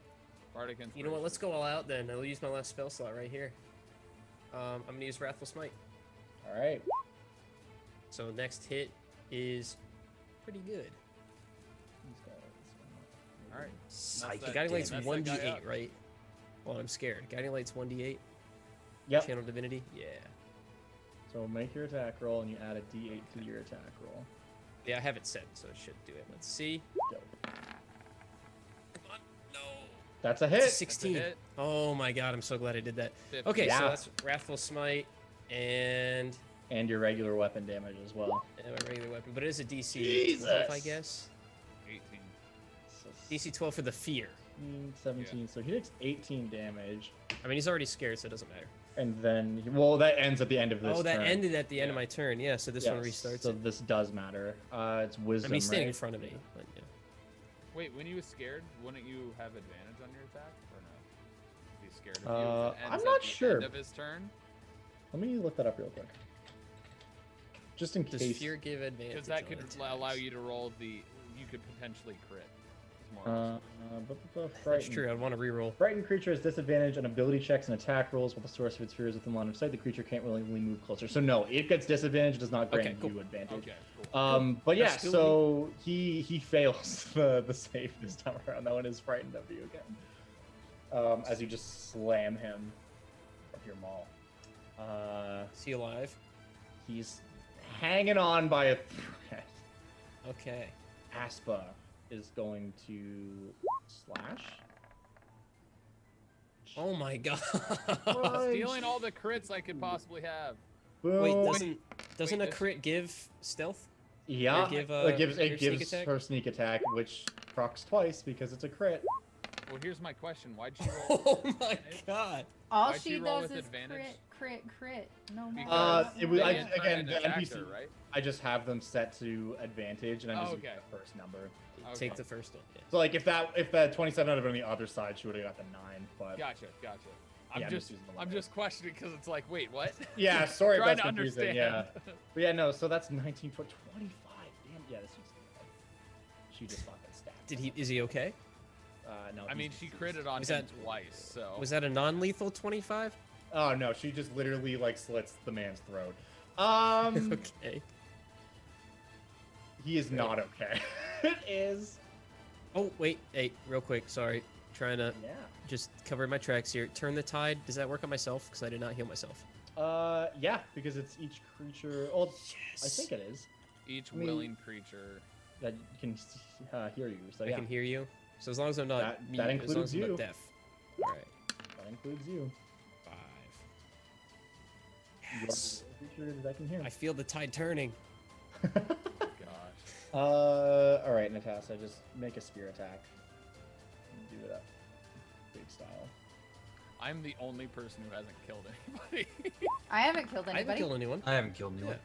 That is Only two she's people have killed people. They're both The NPCs. centaur's doing all the work. Oh yeah, the centaur, the triton, and then the NPC Aspa, That's a hit. which is no longer controlled by Doxy Aspa.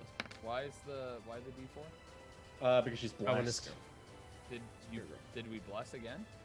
This is the bless from Vigo up top, which would bless the other 3 on the other side of the ship. Yeah, we had 2 different blesses. There's 2 different There was bless. one that was on you, me, and Gotcha. someone else. Okay, now a it's Triton, I think. Minotaur's turn. This one is gonna try to fuck up the person who just killed the person adjacent to him. Oops. There we go. Let's see how that goes. Aspa takes 22 slashing damage and is unconscious. Ow. Damn. Aspa's unconscious? She just got fucking rocked. She has no Um, conscience. It's crazy.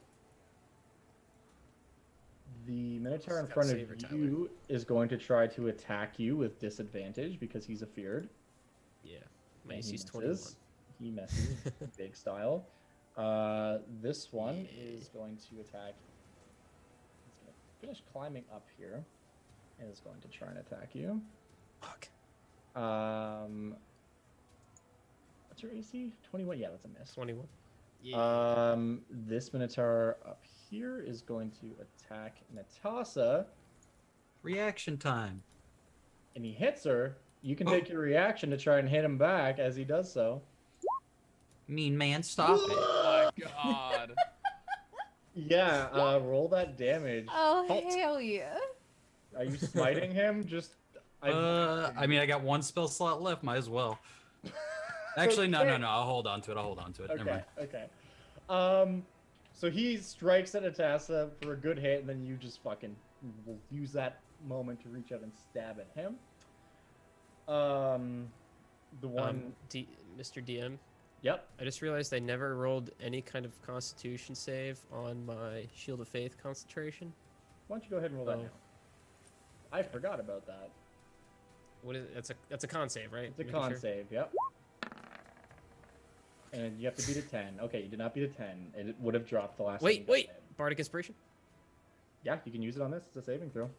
Docs, you saved me from the thing I accidentally D6, reminded the DM not a of. It's a D4. D6. But you still did Eh, it with whatever. a D4, You still but did roll it. your D6. Okay. We play Just the in rule case of... it's a 1. Ah! You shouldn't have screwed it up. God damn it. Darn. Those are the Okay, rules. well, This one Wasted. slashes at What's good for the goose is good for the gander. for 14. I hate Goose. Boom, boom, I'm boom, sorry, boom. Messy.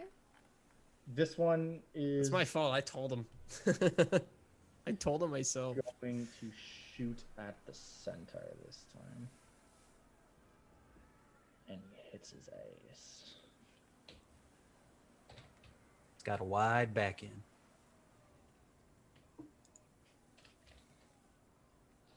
And he takes some damage. He takes 25 damage. Oh my god. He is. It's Karis' turn. he's not looking great. Karis, go ahead. I'm gonna bless this mess. And I'm going to hit Shaboinga. So Asatoro, Afalir, and Everyone except Can- for... and Yeah, you can hit her, Aspa, too. yeah. that'll give her a D4 on her death saving throws that she's gonna start making. I Aspa also down? Aspa is unconscious, yeah. would Yeah, like she's to down. jump across to the other ship. Okay, what's your strength score? -1. Okay, But so I'm definitely gonna need an athletics check. hold from on, you. hold on. Hear me out though. I also have Mirthful Leap. Why don't you go ahead and ping that for me? Because you're a fucking goat person, so you Yeah. have jumpies. Yeah. What does that supposed to do? Fucking also not here. I'm so sorry. Whenever you make a long or high jump, you can roll a d8 and add the number rolled to the number of feet you cover, even when making a standing jump. This extra distant costs movement as normal. Okay, so you get to make your athletics check to try to make it, and you get to add a D8 to the number of feet that you go. Okay. What is this race called? I'm just trying to see. Satyrs. Any chance I could use acrobatics instead? Um, Could I make an argument for that? I don't think so. Okay. Unless you want, well, I mean, if you want to, you could try to use acrobatics to like swing across on one of the ropes, but that's not going to give you your mirthful leap ability because that's not a jump. But jumping is always just straight athletics. But if you think your acrobatics is better, then you can go for it. Haha. Oh my god. You don't even need the extra D8. You just fucking crouch and with your powerful satyr legs. Where do you want to be? Here or here? I was hoping to If be she rolls the D8, she here can land right. Yeah. so that I could land ramming this guy. I don't know if that's possible though. I mean, don't know they if did ramming has to be an action. The only thing is Riga's here, but you can move through friendly squares. So yeah, that's fine. You can do that. And make your ram attack at this dude. Would that be an action? The ram attack would absolutely be an action. Okay, I already used my action to bless. You sure did. Uh-huh. But I'm gonna cure wounds. Oh, fuck. You can change where you landed. Even if I did that, I Oh, you still can't. can't touch you. What You if can you touch roll him from a here. D8? Unless you're trying to heal Make it, Asatoro. if you I'm roll trying an 8 to- on the D8, you could land right here. Yeah, I wanted to heal Asatoro. He's having a hard time. If Are you, Tyler? roll a I'm D8 and you roll... 28. I'm only down 9 HP. Oh, never mind. I'm gonna heal. I'm gonna heal Messy. Cool. I've only gotten hit because of that one heal. I'm back up. I keep getting thrown in the water a lot. You have been in the water like twice. Twice. Cool. You heal 9. Oh, I feel like a new boy, new young lad. New Okay. cat. Is that the end of your Brand turn? new cat. That is the end of my turn. Okay. Riga's gonna do his thing. Oh, he missed. Oh my god. He missed He missed twice! Oh, that man's in trouble He's- now. Garanoth is gonna charge you again. He just keeps getting pushed back and coming back for more. Like a puppy. And he misses you again. All right. Vigo, lay it on me. Okay, good old bread and butter poking this minotaur. Poke this man. Minotaur. Take It's a hit. And that is a kill. Hell yeah. He is brought low. And then give him a old. And then. Hack 4, Tui. 5, 6. There we go. Good shit. Asatoro, lay it on me. Well, can I hit this time? No. I believe in you. Were you recklessly attacking, or were you just attacking at normal? That was just normal. Okay, then that is a miss. You are blessed, however, but it still won't be enough. Yeah. Even with a full. Not even worth rolling. I am gonna push him again. Yeah. Let's see if he can make a fucking strength save. If I miss, I want to keep my. I really wish I could push before the attack and prepare an action to attack, which is really Right. what I want to do. Can you not do that? No, because you have to make the attack to Correct. do it. It's like part of the attack is the push. He succeeds this time and is not Oh. pushed back. You learn. Any other actions? He'll just say you learn, but slowly. You learn, but slowly. I love it. Okay. I mean that's my that's that's everything I can do, unless I decided to move, but I don't want an opportunity attack. Okay. Good shit. I thought you were saying you learn. Not you learn, but slowly. Okay. Confused. I was like, oh, is he using up the rest of his action by talking? Is that what It's- the joke was? But Gonna Sorry. cast lightning lure on this dude. he's Pog. And he fails his strength saving throw. Which means he's gonna take 3 lightning damage and get pulled back into the water. As she literally just lashes out with a whip-like tendril of lightning and rips him back in. Applear. Hi, I'm Affilier. So my homie over there is kind of knocked TF out. Mm-hmm. How do you do like you pin it to a spot and then you keep going? Q. What button is that? You can You press. start. Yeah, there you go. All right, so I can go. I'm assuming I can't go across this thing, right? Because it's No, you can go across that. You can. Yeah, it's kind of like a half wall situation, but that's not going to be difficult terrain or anything. Right. So I can get to. Is she in the middle here? I'm confused as to which ground is which. Is this like same level? This is the same She's level. standing It's level. basically like a half wall that just Oh, kind of okay. separates like where the sails. The difference is right in front, right here. I think this is the part that he's worried about. This looks like this is the hole how you get down. Yeah, I thought that was downstairs. Yeah, that does look like Gotcha. it's down below. Yeah, I apologize because this map is a little deceiving in that regard. That's okay. But So I can get here 20 feet, no problem. I'll probably take one attack of opportunity. let's see. Yeah, you'll definitely take one from the guy standing. But he's right in front of frightened. you. But He he's is frightened. And So you're I'm blessed. going onto the dead He's box. gonna try to hit you. He's got disadvantage. Okay, he fucking misses. Yeah.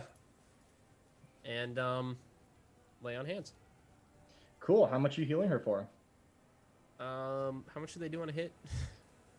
I don't have that much to give, so in maybe I should amount. only give her a little just to get her up. Just give her the old 5 then. Yeah, I'll give her 5.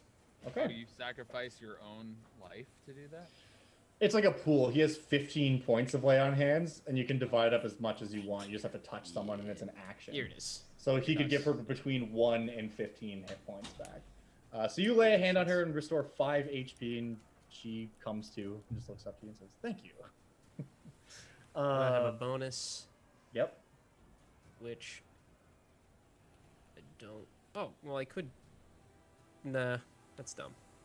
And I'm out of spells, so I don't think I can do anything. So I will not Can do you anything. roar again? You or could no? dodge. You could take the dodge action. I can only roar once a day, I believe. Yeah, I did say that. Check. Once per Once- long rest. Once it finishes short or long rest. Okay. I mean, I could do this again because this is a bonus action. It has no pool or anything. I'm But pulling you already from. used your channel divinity. Is that Channel Divinity? I thought it was. It's one of your two Is it? options. You have that and turn the tide. Shit, is it? Because I used that, so I shouldn't have been able to Earlier. use Turn the Tide then. Just take the dodge action, Messy. Whoa, let's not get Okay, I'll crazy take now. the dodge action. Cool. You get ready to dodge. Wait. Really Channel Divinity? I'm sorry. Dodge is an action. You already used your action to heal him. Oh, I thought do he that. used. Oh, I'm sorry. I thought he used his bonus. I gotta look up the wording on Champion Challenge again. Bonus. Lie prone. Just drop to the ground. I'll They knock won't get myself advantage on unconscious. that, no. That's The a worst good part idea is for you that literally ballista, just though. left your satyr out to dry right now. Well, I had to.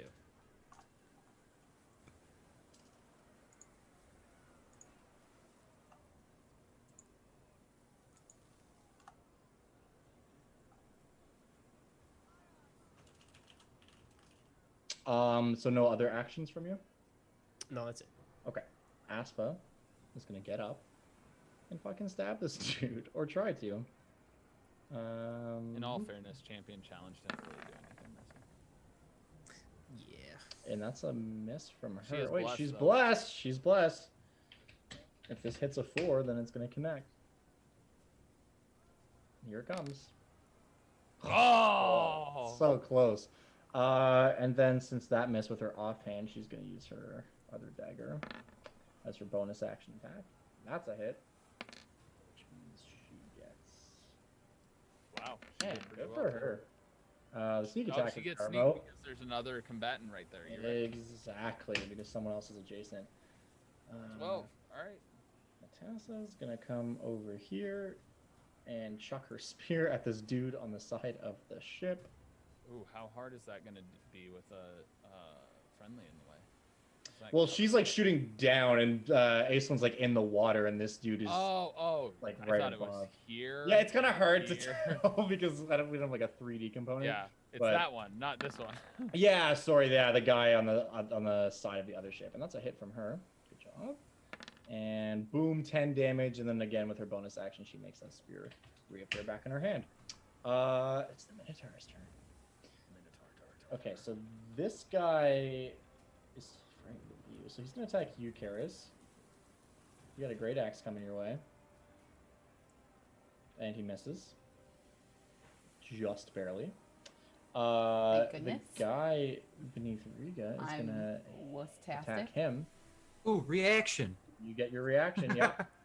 Good old Sentinel doing work. Hell yeah. Dude, Sentinel is ridiculous. Sentinel is a wonderful feat. Yeah, that's a hit. It's great for team ups. Oh, absolutely. Yeah, and that guy goes down too. Oh, and now you have 2 kills. Gutter trash. Well, who's counting? The Can you Minotaur. ping Sentinel for me really quick? Sure. I just want to see if the attack resolves even though he died, or creatures provoke. Okay, when a creature within 5 feet of you makes an attack against a target other than you. So no, it's not when it hits. It's when he makes the attack. This happens before it resolves. So you basically save Riga's life. He comes down with this axe, and you just get in there and stab him Right in the jugular. Yeah, right before he gets the chance. Riga just gives you a nod. That guy acted, that guy is just gonna say, you know what, fuck it, and go after Aislinn. He has disadvantage because he's in the water, and he misses. And this dude's gonna make an attack at Natasa.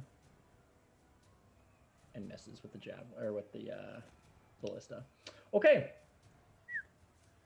I think that's everyone. Yeah, okay. Karis. I would like to disengage, Okay. Oh, he's not feeder anymore. then Right. go here Okay. and cure wounds at 2nd level on Aspa. Sure. It's just casual 15 HP. Good stuff. And that's my whole turn. Okay. She looks much more alive. Rhea is going to take out his bow and try to shoot that guy that's down in the water. Oh, wait. Concentration up to 1 minute. You can hold that fear for longer if you want to. Messy. All right, because that fear wasn't from your roar. That was from the Correct. smite ability. So So as unless long as you got don't hit, cast your another is concentration, still then on. yeah.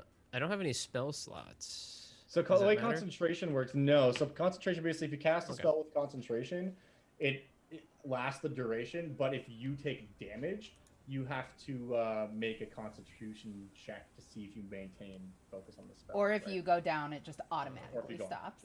Yeah. Or if you Okay. cast another spell with concentration, then that one stops working and the other thing starts working. Okay. Garanoff is like not having a good time. He's getting in with the axe. He's really trying. He does it. He hits. Fucking finally. You take 18 damage, which is half to 9. As he asks Toro as he attacks you. And then 6 of that is removed, so you take 3. Vigo, what's going on? I don't have a lot of spears. Are there any like fishing harpoons or anything on the dock? or Make a perception check, sure thing. just to quickly look. You do not see any fishing spears or anything. Okay, There okay. probably are some, but they're likely stowed away. All right, then I guess I'm gonna try to make a running jump across to the other ship.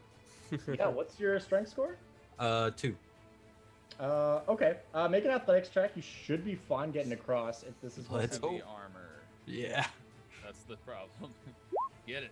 Oh. So that's enough to make it, but you do land prone. Like you get to the other side just barely and like kind of roll forward. Bless. Okay. I want him hanging off the edge. Add a D4. You can add a D4 to that. That's right. Yeah. Good All right. old bless. Doesn't quite hit the 10 that I'm looking All for. Yeah. So you or the 12 rather. So yeah, you make it over there. Yeah. All right. I think I'm out of movement, so. you still have your action. Oh, do I? You can attack from prone. You just Okay. have disadvantage. Right. I mean, I might as well. So yeah, I guess There's I'll. not really a reason not to. Yeah, I'll attack the minotaur that was once feared at one point. Yep, It's he's still still feared? feared. He's still. Oh, he's feared. still feared. Yeah. I miscalculated.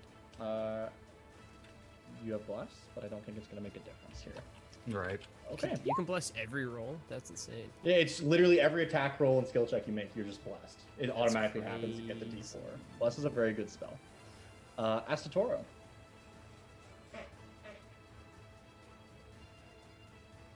Tyler? What? It's your turn. Your turn. Oh yeah, I'm attacking normally. I believe you. Wreck this guy's face this time, please. I believe in you. Oh, you Hell yeah. You know what? You know what? I just want to see if I can hit a 30. Just why not? Ah, it's a 27. I don't care. Only a 27.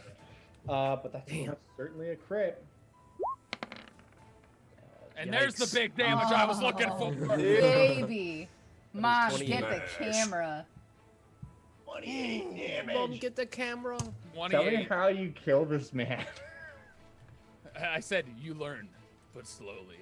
And I earlier, and he just sweeps his axe from the bottom up, being as long as it is, and slices him straight up the front, and it just slices through the entire front of his head. Yeah, and he just fucking like falls back with a thud on the deck of the ship. And Garanov is straight dead, yo. If he's dead, can I use my bonus action to push Fear Boy? Yeah, yeah. I'll allow that since you rolled a crit. Does he make the strength save? That is the question of the century. He rolls a natural one. He's out. He's in the water. Fucking yeeted, dude. He's in the water and he's afraid. He can't even get back on the ship because he's afraid of you. You can get on the other ship. That's true. That is true. So I have officially thrown 2 people in the water and killed whoever the leader dude is. Yeah. Right, now on I'm the feeling a water little twice. bit better about Astatoro right now. Were you gonna move or anything, or are you staying where you are? He'll move up, right into combat with this guy. Cool. You can try. I imagine he also roared at the thunder as he was moving forward. Absolutely. Good shit. Okay. Aislinn is doing her thing with this guy in the water. And can he What does do that it? mean? Another nat 1. Okay, so this guy just She gets did it. dragged to the fucking bottom of the ocean. He's he's done. Yeah. He's Hope he finds some treasure down Drag there. him off he's, the map. he's yeeted. I forgot he's about in the Ballista underworld guy. now. I actually want to go for Ballista guy because there's 3 people up You can change your movement to go up there. there. Okay, so I you was were here. here. How far can I go? Oh wait, here. So you I can was go there, so 30, so you can get like here. yeah. Cool. Okay. Nice. Aislinn's turn. Halfalier. Yeah. I mean, I got this big hammer. It's- You sure do. I'm Do something with gonna- it. gonna hit this fucking cow, man. Was that with advantage? That wasn't supposed to be. Oh. No, that was normal. Oh. That was definitely Oh, normal. that was normal. You rolled a That 29. you rolled a 29, and that is a critical hit. A 19 counts as a crit for you? Yeah, it does. Yeah, it does. Ambience. And that's guy's 22 fluffed damage.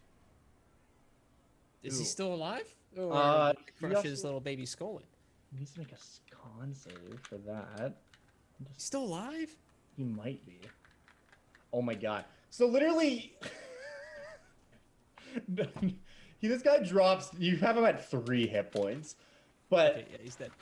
on a natural 20, and the fact that he's just like, you guys are just Stunned. these dudes up. He's Alright, stunned. he just so he fucking takes his- falls off the side. Exactly. He And takes his his- big hammer and fucking launches him off the side of the boat. Yeah, and he is just too stunned to do anything, and is not able to Just sinks. do anything. and Just he ragdolls. He just sinks. He just sinks. Awesome. Is that just part of well, a I got- ball hit? Is that con save? Yep. Yeah, I that's got part of the magic item. 35. Dude, I used that on you when we did the mock combat. You didn't I think stun me though. I think I The crit stun you, effect but you only kept happens. passing The yeah, stun you kept effect passing only the DC. happens on a crit. Yeah. So I think I I'm passed moving the up con save 'cause I'm 35. proficient in that. think I'm moving up to here. Let me double check that. Yeah. Okay. That's where I am. That's it. Aspa's like, all right, neat. She's gonna go over here and just fucking whip this dude in the water, I guess. But Not she much left. can make a stealth check against his perception. Oh, that's Yikes. a bad fucking roll, but she still beats him, so she gets that. I mean, he's in the advantage. water. Yeah, She's on top of the boat. that's a hit. Boom, boom, and that's a kill on this guy. She whipped him to death. She just fucking whipped him to death. Tassa is gonna run up here, chuck her spear. Boom. Attack roll. She hits. That's a hit. Good shit. 10 damage. Bonus action. Whoops. Her bonus Move the action. whole ballista. Damn. Elder Smite ability brings that back to her hand. This, I think it's just the one dude, is it? Yeah, he's just gonna Yep. fucking charge at you and try to hit you. He's Cool. going down swinging. Gore! Ugh. He misses. Karis, what's up? Oh boy.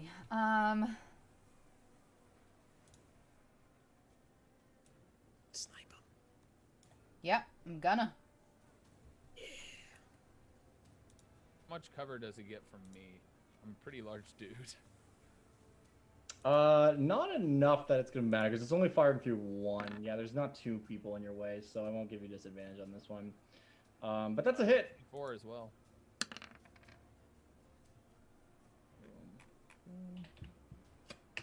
An arrow flies past you into this lad. Anything else you'd like to do? Nope. Riga's just chilling. He's just watching this happen. Garanoth is no longer on this plane of existence.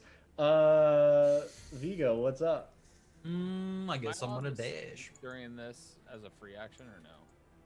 What's Actually, that? I Sorry? don't have to dash. Would my character be able to speak while all this? Oh is yeah, happening? speaking is always a free Okay. action. Like all He this. would simply say, "You're the last one.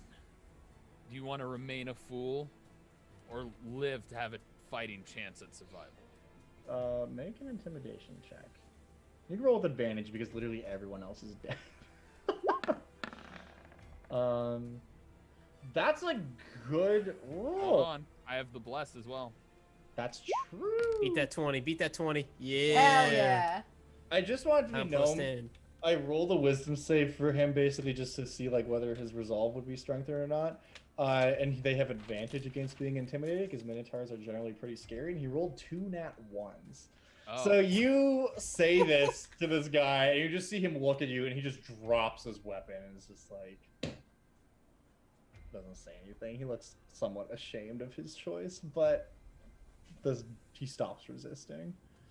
it's I mean Russ's turn, so Russ can do whatever he was going to do. I imagine Yes. he's still approached like he did, but he'd see this happen. Yeah. So as you run up, you see this happen. Right. Well, then the target's neutralized. No reason to kill him. All right. Unless anyone else wants to do anything crazy in combat. Yeah, I'll kill him. No, I'm kidding. Then we are out Basically- of initiative. Cool. Is there like a lifeboat or anything on the ship?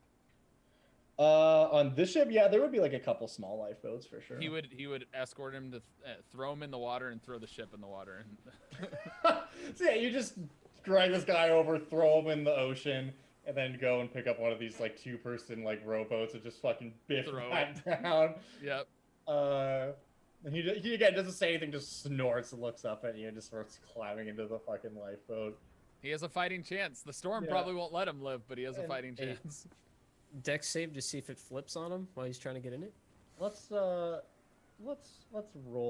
a what's the word I'm looking for here? A use ocean vehicles tool check for him. I mean, I Can't imagine believe that's he's a thing. He's on a ship. So. Water vehicles is the word. Yeah. Yeah. So yeah, he has proficiency. But let's see how this goes. You don't Probably see fine. this, but he does make it back to shore.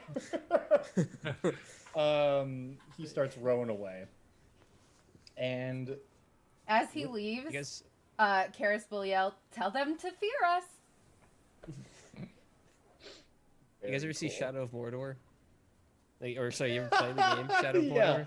Absolutely. So we killed the Minotaur boss, and then this guy's rising up into his spot, but like he's like 5 power levels under the last Yeah. one. She sent a message. He's with gonna him. get stronger every turn and then come back for us. But yeah, he rose away. And with that, let's take our first break because that was a long combat. Let's take Long. 5. good combat. Really quickly, can I ask what the Minotaur's, or not Minotaur, the Centaur's name is? Riga. Riga. How is that? R-I-G-A. Can you? R-I-G-A, thank you. Can we have like a resource of all their names? Because Yeah, I keep like just forgetting. like a sheet in roll Yes. I will Alright, make you a thanks. thing before next session that has all that information. appreciate it. That's No. acceptable, sir. Rob. All right. 6.8 days. Let's be back in 5 to 10-ish. 20. Cool.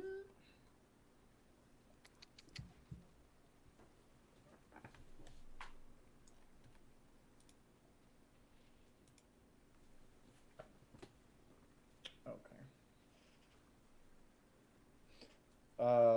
Doxy, are we able to talk, or is everyone hearing me right now? I still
Hello. Welcome back. It's been a while. We missed you. I hope you're doing well. Heck yeah, Daddy. So,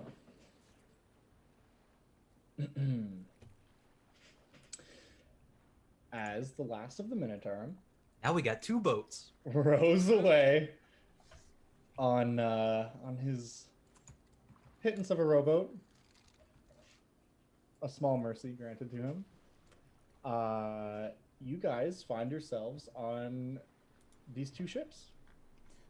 Perhaps we ought to take a look at their supply. I was gonna say the same thing. This is ship seemed there- unusually fast. Yeah, so you guys go below decks and start kind of looking around and stuff.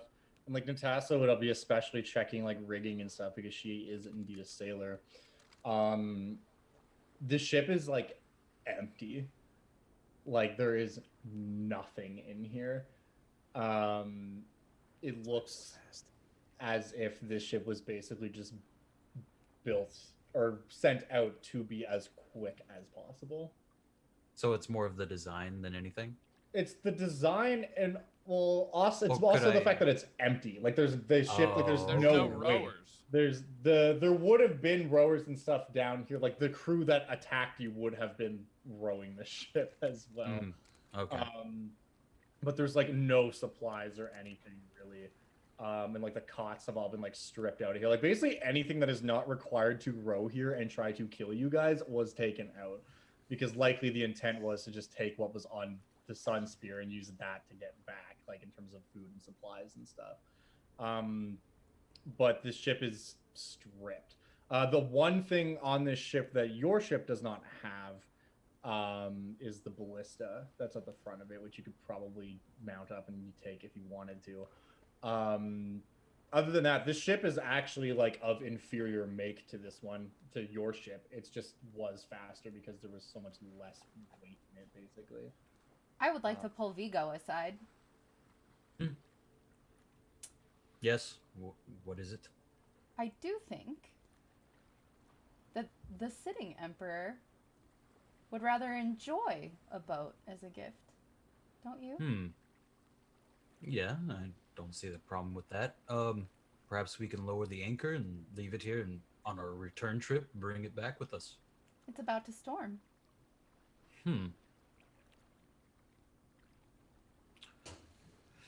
Perhaps we could lug it with us, but that would slow our journey and possibly endanger us in the storm. If there's maybe an island or a landmass nearby, maybe we could drop it off there. I think we ought to take that one, and I point at Natasa, and man this boat alongside. I look at Natas. She's maybe far away. I don't know. Yeah, she'd be around. Oh. She's gonna look over to you and shrug and be like, I mean, it's possible. You would need to take half the rowers from the other ship, which would effectively have our speed, but Only could if until you a really place wanted to keep it. that we could keep it for safety for now. Any rowers that we sacrifice from the our vessel, I would gladly take up a row stick. Sure.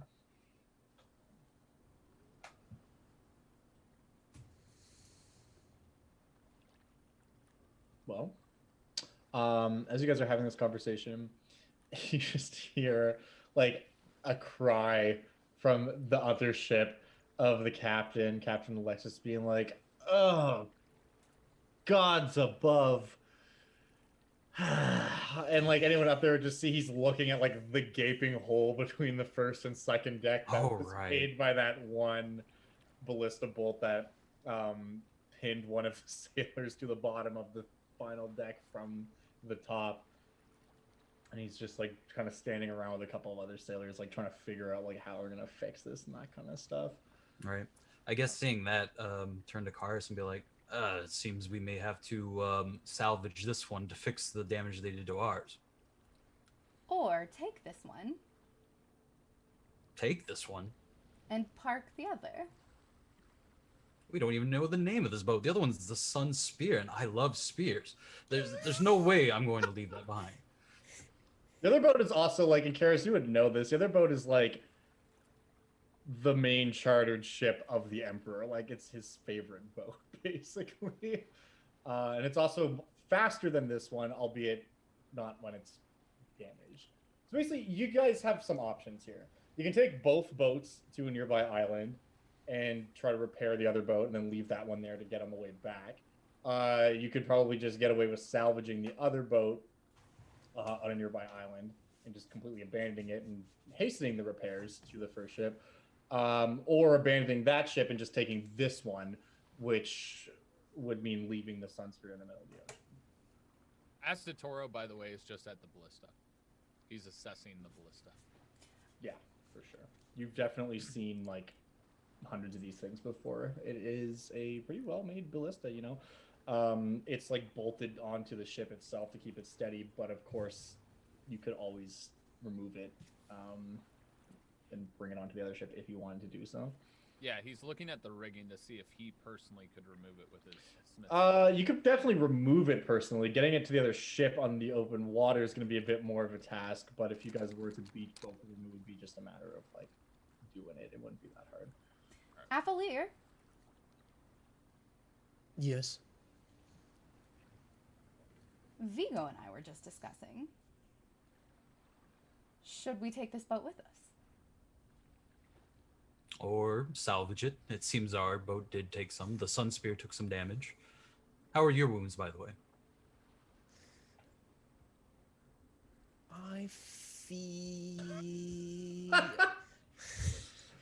I feel perfectly fine. Thank you for asking. That was a mighty roar you let out. Aye. Thank you. As far as the boats go, I must admit I don't know much of boats coming from the land of plains. But I don't want to bite off more than I can chew. I think we should scrap the second boat to repair the first. I agree.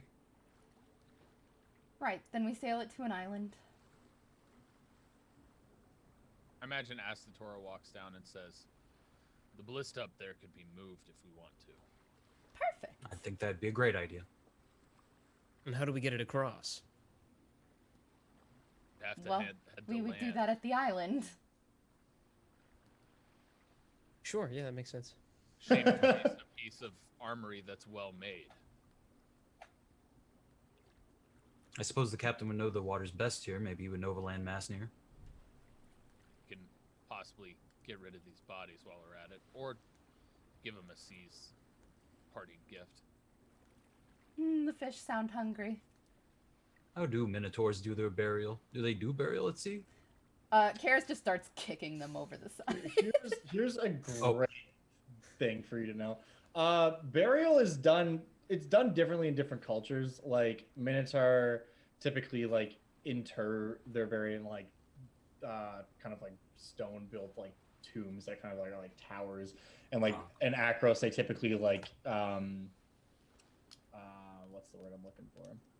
Do they cremate them or Cremate them. I was gonna say incinerate, but that's not the word. They cremate them typically like in Akros on a and, like, pyre and stuff like that? yeah, I would but the also one think- thing that is common amongst all of them is they always bury their dead with at least a single coin. Okay. Passage from the god Athreos across the rivers that ring the world. And Yeah. Karis, as you I'm kick one of shoving these coppers bodies- into their mouths and then kicking them over. Okay, so you're putting coins before you just kick them Yeah. into the ocean. Okay. Cool. That is a practice that would probably be practiced by everyone except for Aye, Athalir. Valerius people. Yeah. I'm different. I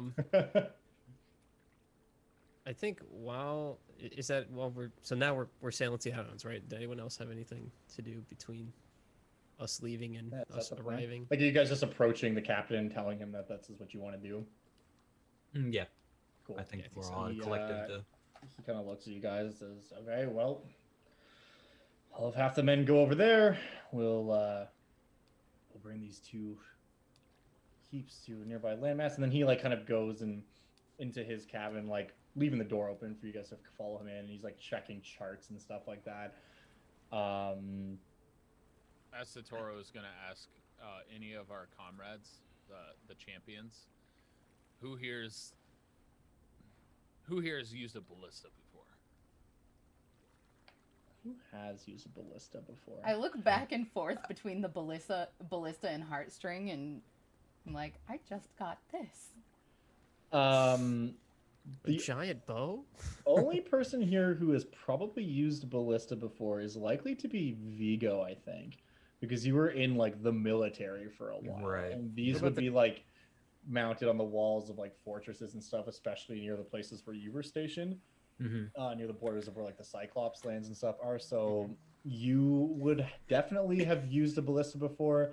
And anyone else? What about the Triton? Possibly on a boat or something. I'm not sure. Aislinn? Well, she is more of a Mage. magic-y kind of. Yeah. Yeah, she. Yeah. Aspa actually also would have used a ballista before, as the champion of Setessa. I And merely probably- pointed out by whoever has proficiency and ability to use that should be on that ship Yeah. for the time being. So that would likely be Natassa, Aspa, and Vigo. You would have proficiency with siege weapons like that. I would not vouch for myself. I'm at a -1 dex, so I guess Natassa or Aspa could probably Yeah. man that You know better than how I to could. operate them. You just Right. don't have great aim. I got shaky hands. Yeah. How's that storm coming in? Is it catching up to us? It's still like it's basically it is raining right now. I can put on a little rain track for you. It's raining right now, but it's not like unmanageable yet. But there is definitely an element of weather. You probably have another hour or so before it starts to become an actual issue. Okay. I imagine Astatoro would want to. He would be whatever ship balancing it out via whatever evens out the numbers on each ship. He'll go to whichever one makes sense. Cool. So I imagine he might have preference to going on the ship that they just found because it's more seemingly like Minotaur-esque, for sure. and because he knows how to handle the ballista himself as far Yeah. as like blacksmith. And the spaces and stuff are like definitely like it's built like more open. Like where in these you have kind of ceilings that you might have to crouch a little bit, and those on that ship like they're built for someone of your size basically.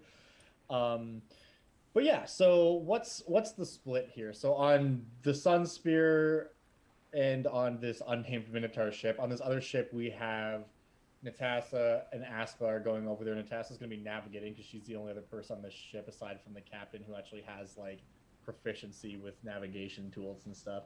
Albeit your guys are basically just following this other ship, but she knows how to steer a ship. So she's going to be on that ship. Aspa's going to be on that ship. Aislinn will also go on that ship if Natassa is going over there. And then out of you guys, who's going on which one? I imagine Russ and I are on that one with the Okay. ballista then, right? Cool. So Vigo and Asator are on the other ship, and the remainder of you guys are on I this want to ship. go with them because I want to talk to one of them in private. Yeah, I mean, it's up to you. So which ship you wanna I'd be on. with you on the Minotaur ship. Okay, so you're also on the Minotaur ship. I have to be where the champions are. Cool. So Well, Karis is we're also They're split. like on the half Champions and are half. split. They're split. Well, Yeah. at this rate, the only people not on the Minotaur ship is Riga. Riga. And if you guys are all gonna go over there, then he will also go on that ship. Oh, great. Great. We'll just leave more sailors on the Sun Spear then. Yeah, Yeah. for sure. And while they're Um, rowing, I can like play to like keep them on beat rowing, please. and Astatoro could play too, but he doesn't have his instrument. if it please you, Tell me you play the horn. I play a string instrument. Oh, that's awesome. if It's it called the violin. please you, Yeah, I imagine you guys are at least taking a short rest before you go on. Oh, true. Yeah. I imagine that's what we're doing as we're figuring this Yeah, out. just sitting around for an hour, you figure all this out, all the logistics of it and everything. And with that, you guys start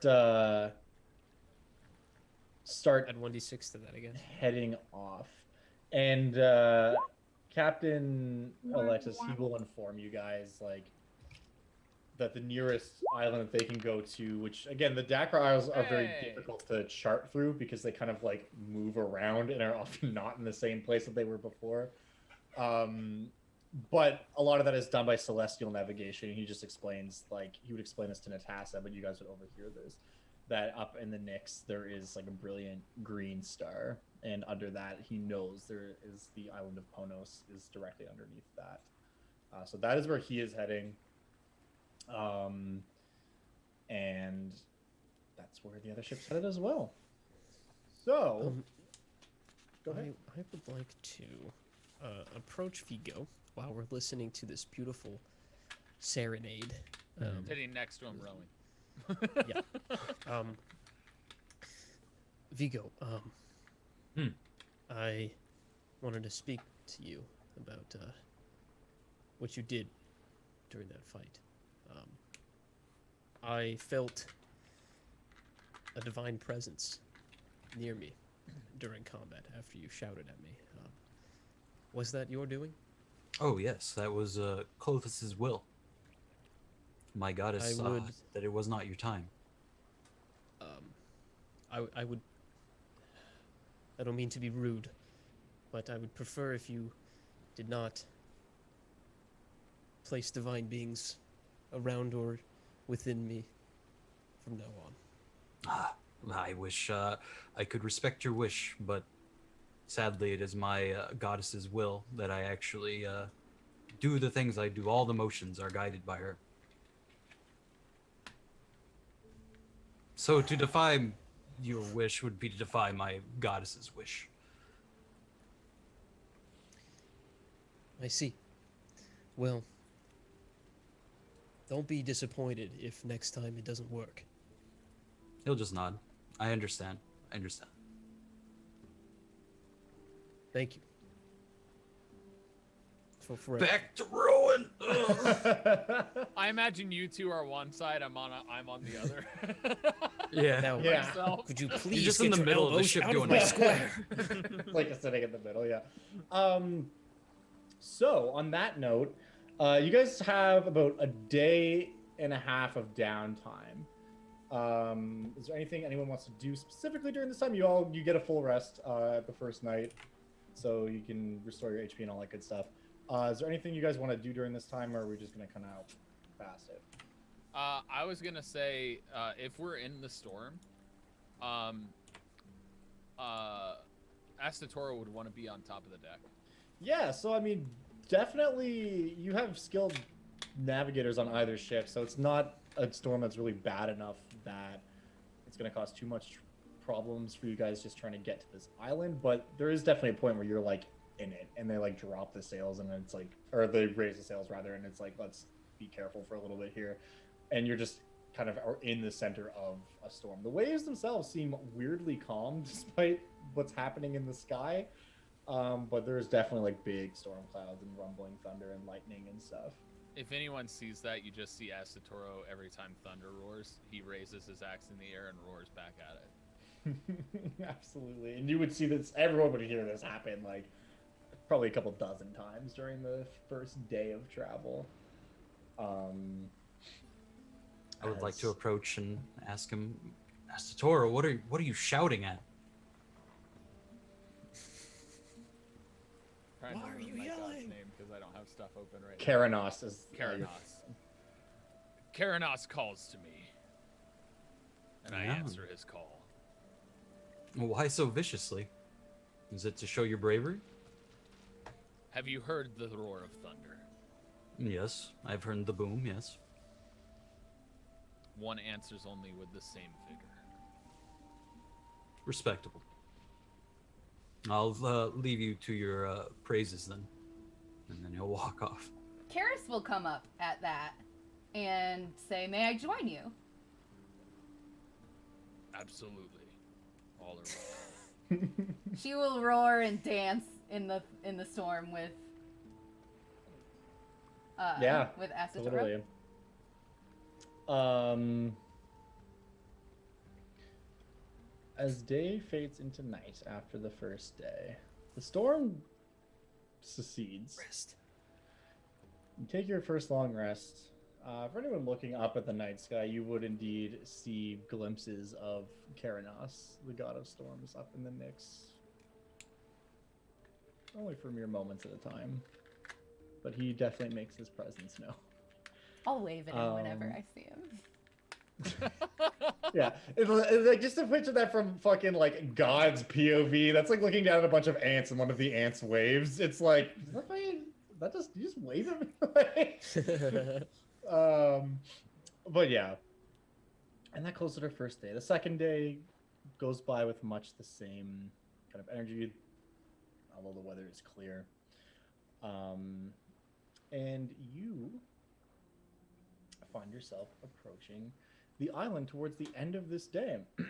And as you look up in the night sky, you see that same brilliant green star which looms high above in the Nyx as the Sun Spear and this unnamed Minotaur ship make their way towards dry land. The island before you is not immense in its size, but large enough that you kind of have to look to see all the way around it. And it's made up of two large rocky mountains with outcroppings of grass and other vegetation. However, there does seem to be a valley between the two peaks, although from this distance it's obscured pretty heavily by mist. There's no sandy beach of which to speak, but there is a small alcove towards the southernmost part of the landmass that Alexis begins directing the crew towards. And as he does that, Natasha kind of sees where he's going and starts following him there as well. As the two ships mention the name of this place, what is it? It is the Isle of Ponos, Ponos. As the ships get closer to the alcove, the sails are raised rather, and with some practiced rowing from the crew and some champions, the Sunspear and this captured ship both make landfall. So basically, you guys are kind of in this little alcove of this island, and both these ships are brought to the end, and the crew hops off onto the sand, carrying with them like the ropes and stuff like that, and like fastening them to like just whatever they can, like trees, rocks, or like spiking ropes into the ground. And so basically just to stop the ship from drifting away. And they kind of set the two ships up, one directly in front of the other. So there's no actual dock to this place? There's no dock. It's basically like an outcropping of land that just has like a drop off. Right. It's kind of a cliff into the water. So there's no dock, but it's also not like a sandy beach that you're bringing the ship up onto. It's just kind of parking basically beside where the land ends, and then they're just fastening it there.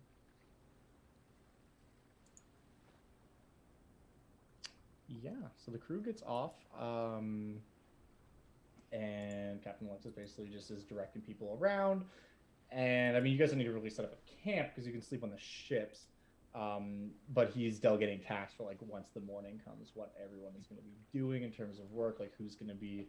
And for what it's worth, you guys said, I'm sorry, did you say you wanted to salvage the other ship to repair this one? Or were you going to let them kind of salvage wood and stuff from here to repair this ship? Salvage the ship. Yeah, I think that's what we agreed on. Okay. Yeah, and we're gonna move the ballista as well. Yeah. Right.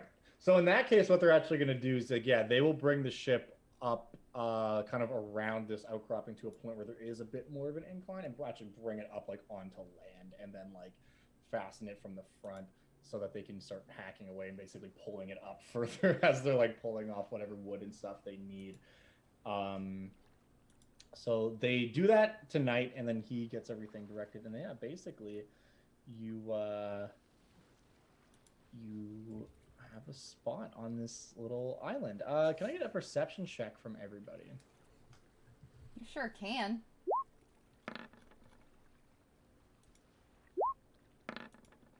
Acids were going to put Captain as well and say, would simply say, perhaps we can strengthen the front of the ship for any encounters that may require a stronger frontal hull. Yeah. He nods and says, I think that given what we've seen and where we're headed, that might be a good idea. Fortify the ship with the Yeah. other It's ship. essentially if we hit like rocks or land or anything else like that, it can take like a brunt of force better than what it otherwise would. For sure. Bulkhead. Like as they repair the hull, they're Yeah. gonna definitely take Bulkhead, great care that's right. to fix up the bulkhead as best they can. And yeah, you guys all did really great on Yeah, I'm perception. kind of mad about that. I rolled a 16, and that was the lowest. So this is something you all see. As you guys are kind of getting set up here, you see a couple things. All of you see a small sort of rough trail that leads from this alcove through the base of the nearest mountain towards the valley that I mentioned earlier. This island, like it's these two mountains, but on the kind of ground floor, so to speak, you see lots of interesting flora. Like there's a lot of really colorful plants and that kind of thing, like things that you maybe haven't seen before. Very unusual, and it's got kind of like a brutal beauty to it, as there's like this contrast between this rocky, huge mountains and then like the valley below, which has a lot of flora and that kind of thing. Vigo, on that nat 20, you notice all that stuff, and you would also notice that nearby, maybe 200 feet away from where you guys made landfall here, you see hidden under some branches, there's like a small skiff, which is basically like a small boat that would be like mannable by one or two people and could hold maybe like a dozen or so people. Like a schooner. Exactly. Yeah. Just kind of like parked up on the land, and there's trees and vegetation and stuff thrown over it just to kind of conceal it. But you notice like part of the wood sticking out that strikes you as unnatural. Right. I would relay this to the other champions as well and point it out. Like there, over there. Do you see it? There's a skiff. Someone's on that island. And you would all see it. So there's another island that the skiff is on. No, it's still on the same island as you. It's just a little bit ways away, but it's still on the same island. Yeah. Perhaps we ought to look for survivors. See if anybody needs rescued. Or perhaps someone's following us. Following us, how did they get here? Yeah, how'd they get ahead of us? I mean, I didn't see them put it there, but who knows when they got there indeed. I'd like to look for exotic fruits and vegetables. You can make a survival check. Do you know of anyone who would follow us? The only one I know of was the one we just killed. Well, I killed. No one comes to mind. I wasn't even expecting a whole ship of minotaurs to assault us. He was the other contender for champion. I bear the weight of that. I spared his life hoping he would find something better, but he decided he wanted the position, and I presume hunted us down for that purpose. Well, don't take it too hard. It was his fate to receive mercy and then foolishly toss it aside for more bloodshed that didn't need to happen.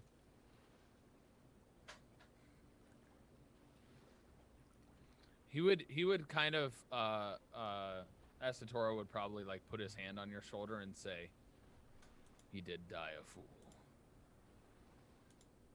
And we will die as champions. And The fact that he says "we" is actually shocking to Asatoro after the resounding speech at the dinner. He's like, "We." And then he'll mutter under his breath, "And me, an emperor." On that note, with your 14 survival, you don't find any fruits or vegetables around here, but you find a lot of weird fucking flowers. You find big and small, different colors and sizes. You find some big, like weird pink blooming ones that have like long pollinous strands kind of out of them. And, like, They're these big... stamens. Yeah, exactly. That's the word I was looking for. But yeah, you find just a whole bunch of different multicolored flowers. I will sit and make flower crowns for everyone while the people that have muscles repair the boats. Sure. Yeah. Okay, so you spend the evening kind of chatting amongst yourself, resting. You make some flower crowns for everyone. Do you guys want to go check out that skiff? Yeah. And grab a Okay, dinghy. so we'll do that too. Cool. So you guys go over and like pull off some of the branches and vines and things that are covering this skiff, and yeah, you find that this is indeed a just pretty much as it described, this small boat. There are no real personal effects or anything on board. There might be a sack that just has like rations and things in it. A few like water skins kind of tied to the central mast, but nothing really out of the ordinary here. Asatora would have stayed with the ship trying to help move the ballista. Totally. Are there no insignias or anything on the ship itself or the sails? No, this strikes you as a pretty common ship. Like this looks like a ship that would be owned by like an individual. But there's no like symbols or anything. They're just plain like old faded white sails. Nothing particularly of note on the ship itself. Okay. Well, it's quite odd, but I'm sure we can just leave these rations in the water here. Whoever left it could find it. Someone probably will return for them. I imagine we are not alone. I do say we keep an eye on this skiff, though. Perhaps see who does come back. Let's recover it. I want them to know that we've been here. All Yeah, right. put the branches back on it. Yeah. Oh, okay. Okay. So Intelligence check to see how well it matches with the way it was. yeah, I mean, My you memory's can, flawless. yeah, you can Sleight of throw it hand. back on there. It's more so going to be them if they return making an insight check to see if they notice anything's been messed with. But yeah, so with that, night falls. We take a rest. And the sun rises the next morning as it always does. And you are One day it on won't. I swear. this I'm island. calling it. That may Don't be wake true, up. Grand on it. but today is not this day. You wake up. Everything is fine. Alexis kind of approaches just generally where you guys are probably eating your morning meal. At this point, like there'd be a few fires and stuff set on dry land and like people sitting around cooking up a few things. It's rare that you get the opportunity to actually like cook any of this crap that you guys eat out on the open ocean. Yeah. And he just kind of approaches you guys and says, well, salvaging the other ship is definitely going to speed things up. Should only take us maybe 2.5 days, and we'll be back on track here. All right. And if there's anything else we need replacing, we can even use that skiff. He says, what skiff? You found a skiff? Yeah, there's one that was beached. I saw it across the way. I think we ought to leave that in case there's somebody traipsing around that's using it. We have more than enough boat from the minotaurs. We do have 1.5 boats. And it's Yeah, not well- like we can't take the lumber that's left over that we don't use for patches. It's true. He says, yep, this is we're basically going to strip that ship down, keep everything that's useful, and then we'll be able to mount the ballista once our hull is reinforced towards the bow. In any case, at this point, it's mostly just shipcraft, so any of you are familiar with how to properly assemble ships, you're welcome to help. If not, you're welcome to assist with the stripping of the ship until that is done. Otherwise, I don't know. Make yourselves comfortable. It won't be long before we're out of here. I know how. I just don't know physically if I'm He the person for the smiles job. at you and says, "Your presence here is enough to help keep the men in high spirits." So I give him a kiss on the cheek and place a flower crown on his head. he like looks at the flower crown and is just like, "Cool," and then says thank you and walks away, saying something about not getting paid enough for this. Yeah. So, what would you guys like to do? Asatoro's got to carry his own weight. He's helping. Yeah, I'll work with the Minotaur. If I have the know-how, yeah, I'll help repair the boat. So you guys basically spend your first day, helping strip the ship and that kind of thing. That all gets pulled apart. Everything gets put where it needs to be, which allows a lot of the sailors to free up their time to start actually like repairing the ship itself. And then basically that day comes and goes. That's fine. You've got another day and a half to 2 days remaining, and this amount of time is basically just them actually like rebuilding parts of the ship and stuff, which is something that I don't think any of you guys would. Natasha might be able to help with this because well, actually she's a sailor. She doesn't know how to build a ship. So yeah, you guys help out the first day, pull your weight, and then at this point, like nothing more is expected from you. Yeah, I guess we'll.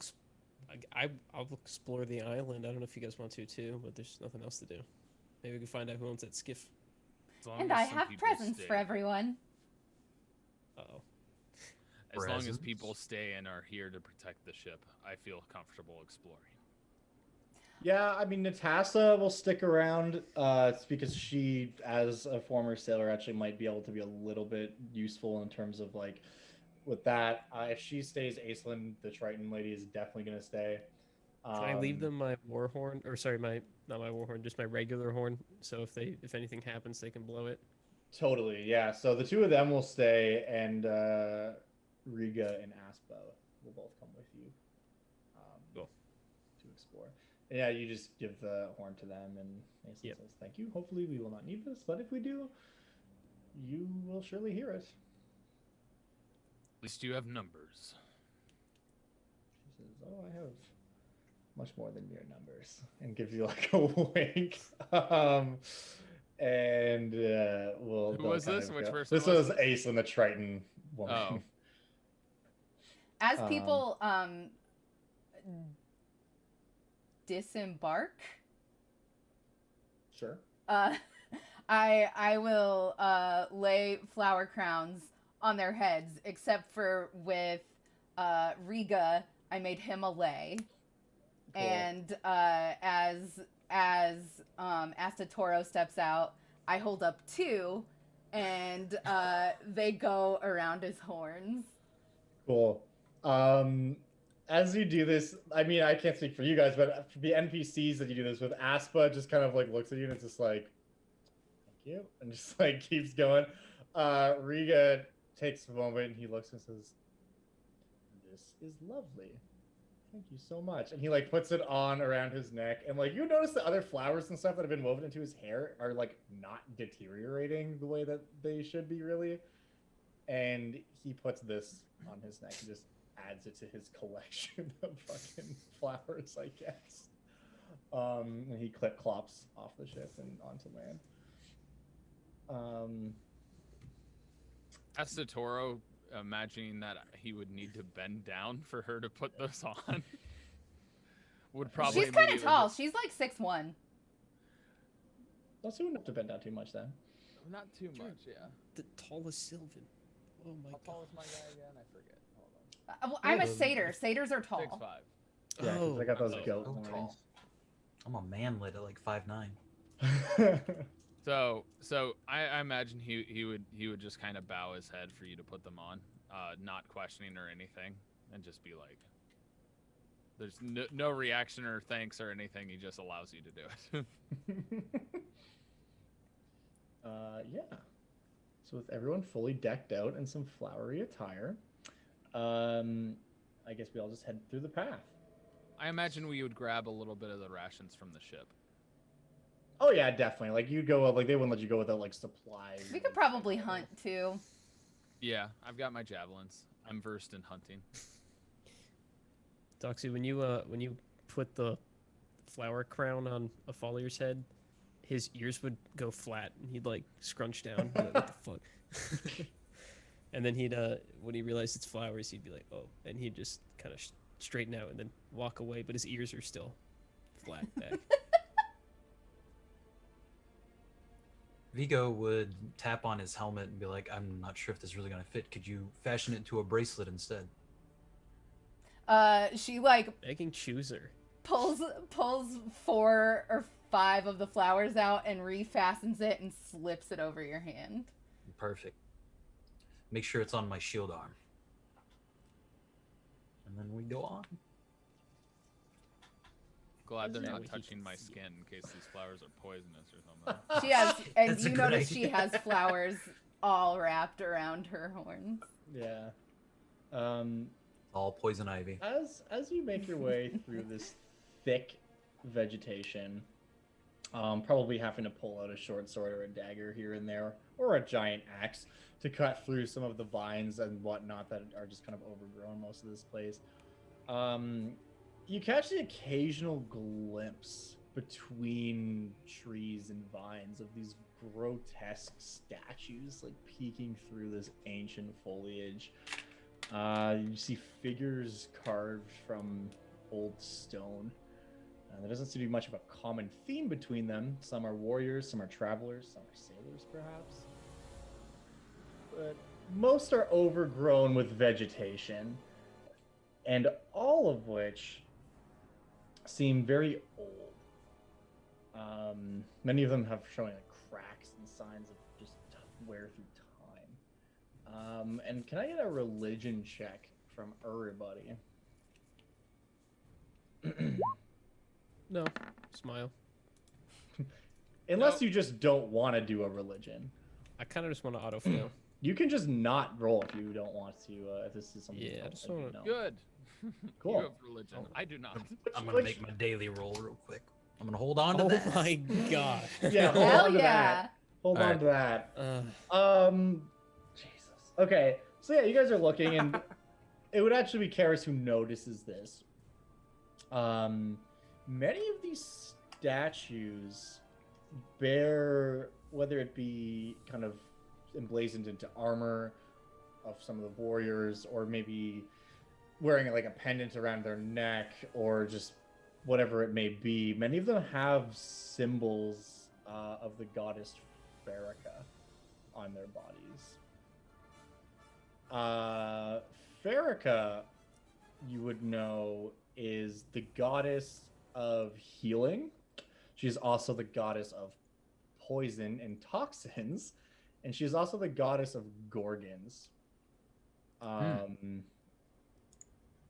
The half people, half snake folks, Oh. known particularly for their ability to petrify those that look into their eyes. I think we should get back to the ship.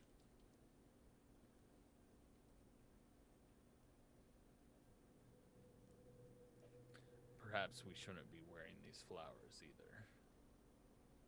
If you had explained that to us, or if you didn't, we would just. Oh yeah, I would have explained it before saying I think we should get back to the ship.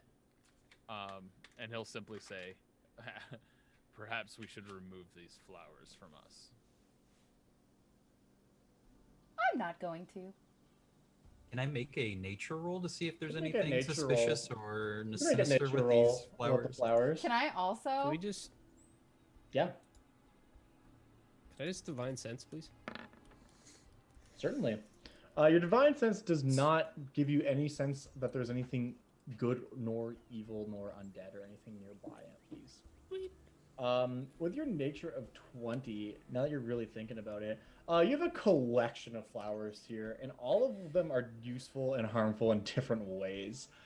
The bright pink ones are very commonly used in mild poisons. There's these bright golden ones, which you know that if consumed can cause like a rigor mortis like effect. There's these ones in particular which you probably didn't put in any of these crowns because they're not very pretty, with these kind of long like tubular plants called thresh weeds, which are often used to brew into a neurotoxin. There's these bright violet ones which are known to cause memory loss, and there are these bright red ones which are known to increase blood flow dramatically. All of these flowers are pretty harmless if just worn or like planted or whatever. The effects of them are only really dangerous if you were to consume them. Hmm. And oftentimes people would break them down and like mix them with other things to enhance those attributes of them through either healing potions or poisons and stuff of different varieties. Then I What would color look was memory over. loss? Sorry. Memory loss ones are purple. They're like Gotcha. these big bright purple flowers. I would look over to Asatoros and say, "Oh no! Just don't eat any of them." And then I would point to a red one that's on one of my horns and be like, "Except for maybe this guy, if you're about to entertain." Aspa walks just past you guys as you're going, and she says, "Don't eat that. You'll bleed to death in your sleep." Aspa, why not coat your blades in the thresh-weeds here? You Like that see belly. in her pouch, there's just like flowers and stuff. She's already sticking out. Like, collected She's been them. Yeah, gathering them this whole time. Asatoro will bend down, offering the flowers on his horns to her. Yeah, he says, "Oh, thank you." And she scoops those up and puts them in her bag. You would also notice that she is not wearing her flower crown, and it is also hanging out of her bag. Asatoro would simply say not to insult, but if she has use. If she has use, she can take them off my horns as she needs. And none taken. So, with that, you guys keep going. Who's like in front as you guys are kind of going through here? You guys want to roll a d20 and see who rolls higher? Karis I- would choose to be in the back. Sure. Except If for no one she else would not challenge challenges it, sure, I'll Aspa take if Aspa wanted to be in the very back. I mean, this isn't like a major decision. You're not about to get ambushed. I'll tell you that for sure. I'd be second. Cool. we're Asatoro first. would probably be either in the front or towards the back. Yeah, one of the flanks That's for sure. wildly different. No, it's he's covering one of the bases. So based off of those his instinct is to take the back Yeah, for sure. Okay. because So- he has size to where he can see over pretty much everybody. That is It's also the true. best perception, though. So, Affilier and Vigo, as you guys are kind of like both towards the front, on the trail, you would take a moment of pause as you do see the severed head of a Gorgon. Just like it's immediately noticeable from the long flowing locks of snakes coming out of the top of its head. And it's just on the ground, just unceremoniously, like a slight bit of blood leaking out of the bottom of its neck. You don't see the rest of the body or anything else around, really. Oop! And I press a copper into her mouth. Very cool. I mean, Gorgon if is like that a- happens, Asatoro would simply say, if what you say is true about paralyzing glance, is a severed head worth a strong defense?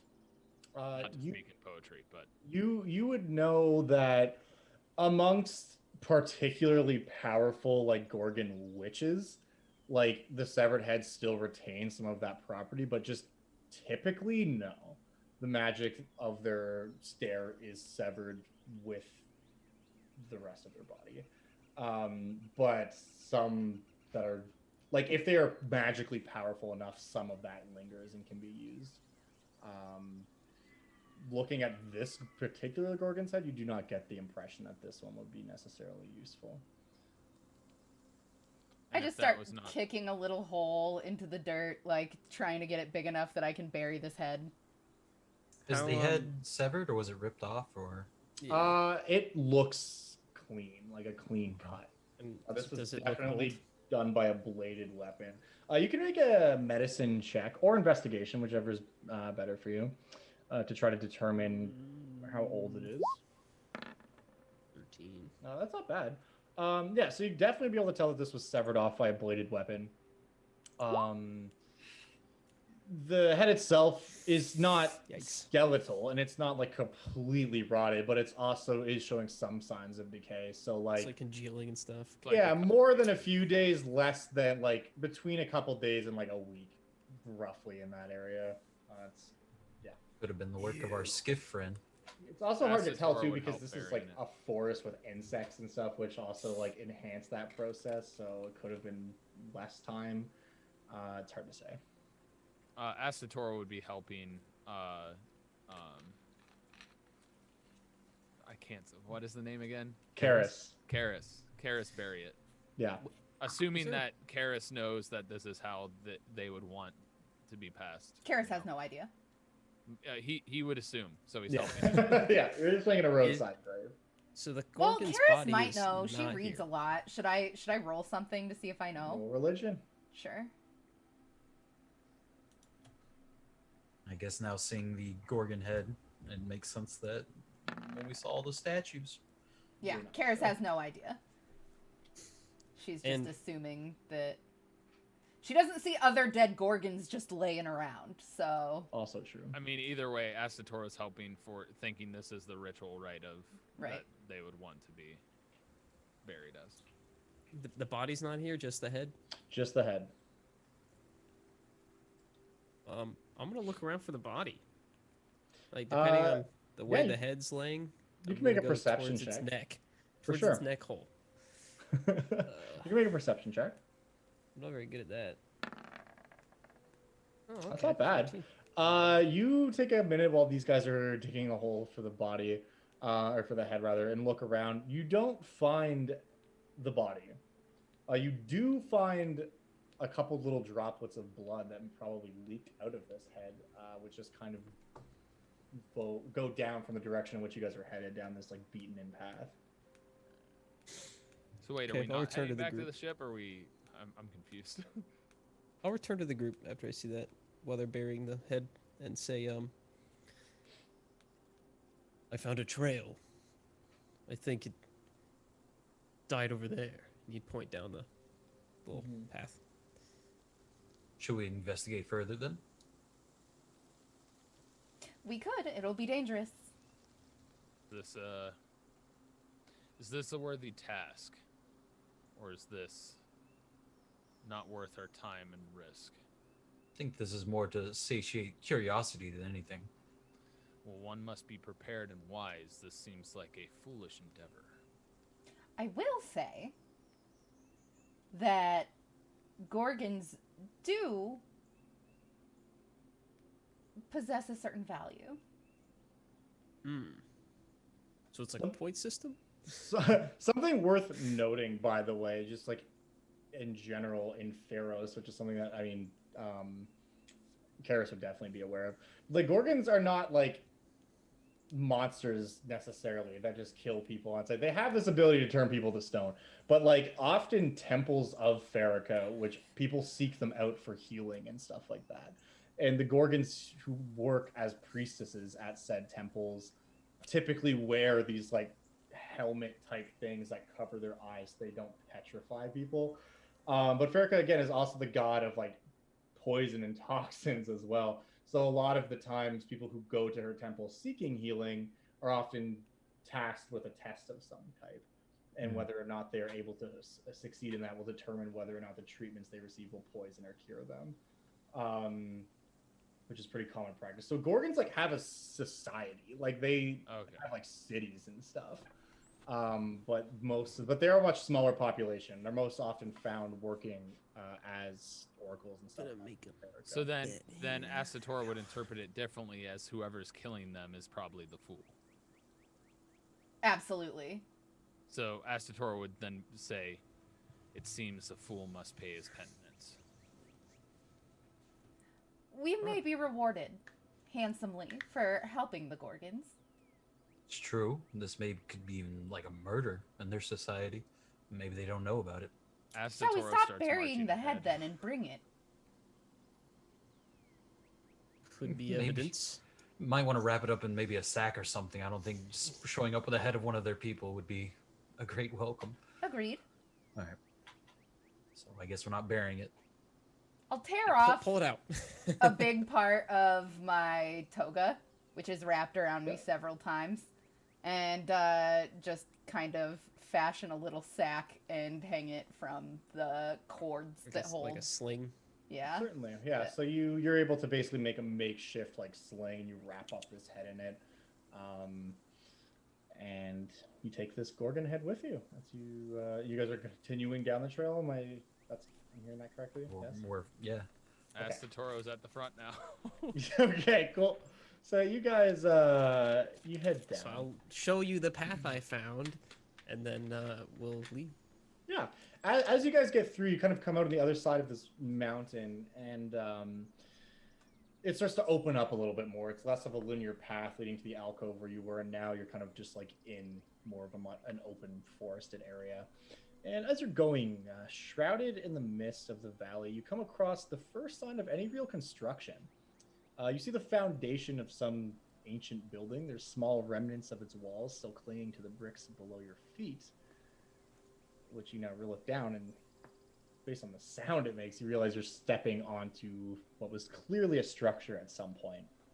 And amid these scattered bits of architecture and decrepit half walls, you see a tent. And then moving on a couple more feet, you see another. And as you move further into these ruins, in fact, there is a whole camp set up here. You see bits of cloth hung between ruined structures to make up a decent-sized encampment. You looking around just based on like immediate gut instinct, this looks like it could house between like 20, 25 people. However, you do see no one around. Are there any creatures or animals nearby? Not that you can see just immediately. However, in the center of the camp, there are 3 statues.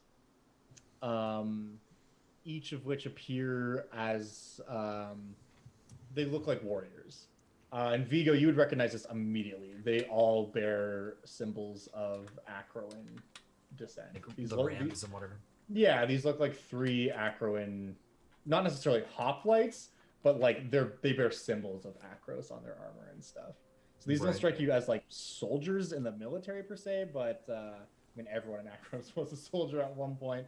Yeah. But definitely these would have been at the very least warriors from Acros.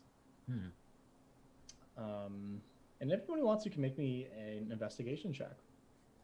Can I don't know if this helps, but Remember, I'm you assuming guys have all the inspiration if you want to use it. Sorry. right. Do all the tents look the exact same? The Like, same would this help in me? their makeup, yeah. What is this? Enforcement on dealing with long range. Oh my god.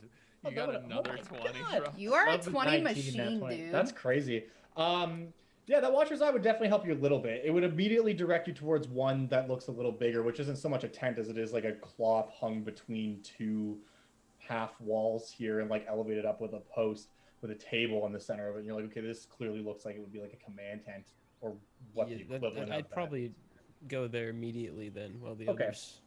Yeah, the rest of you guys look around. Karis, you find some lovely flowers. Astatoro, you would find looking around here, you find a couple like effects that seem to be left behind by individuals, like bags and packs and stuff, and kind of looking through those. You managed to find a grand total of about 230 gold pieces. Hog. As well as 44 silver pieces and 6 4 silver. Yeah, 44 silver and 6 platinum, just amongst the personal effects here. 6 platinum. How much Yeah. gold was it? 230. Yeah, 230 gold, 44 silver, 6 platinum. So that's like 300. And this isn't all like lumped together in a big pile. This is kind of in like various small bags. like pouches and stuff that are just kind of around. One of them might be like scattered across the floor, that kind of thing. I just put them all on my character sheet, so you know. I can't believe sure. I got platinum. That's crazy. Vigo, with a nat 20, you're looking around and the tent that you happen to enter has a couple things in it that are interesting to you. Mm-hmm. For one, there's like a makeshift like wooden table kind of setup, which is literally just like a stump basically like from around here somewhere put in here, and set up on it is a poisoner's kit. It's fully set up, but the vials are completely empty, and like a couple of them are like knocked over and broken on the floor. You also find a burlap sack that is soaked through with blood, but there's Yikes. nothing in it. Nothing in it. Okay. There's nothing in it. You also, near the poisoner's kit, you find like this brewing kit. You do find one regular health potion. Oh, neat. That's a good find. And I think that's it. That's in here. Yeah. Okay. And then after not an amazing investigation check, but you went straight into the command tent. So these are things you find in here that are just at least in plain view.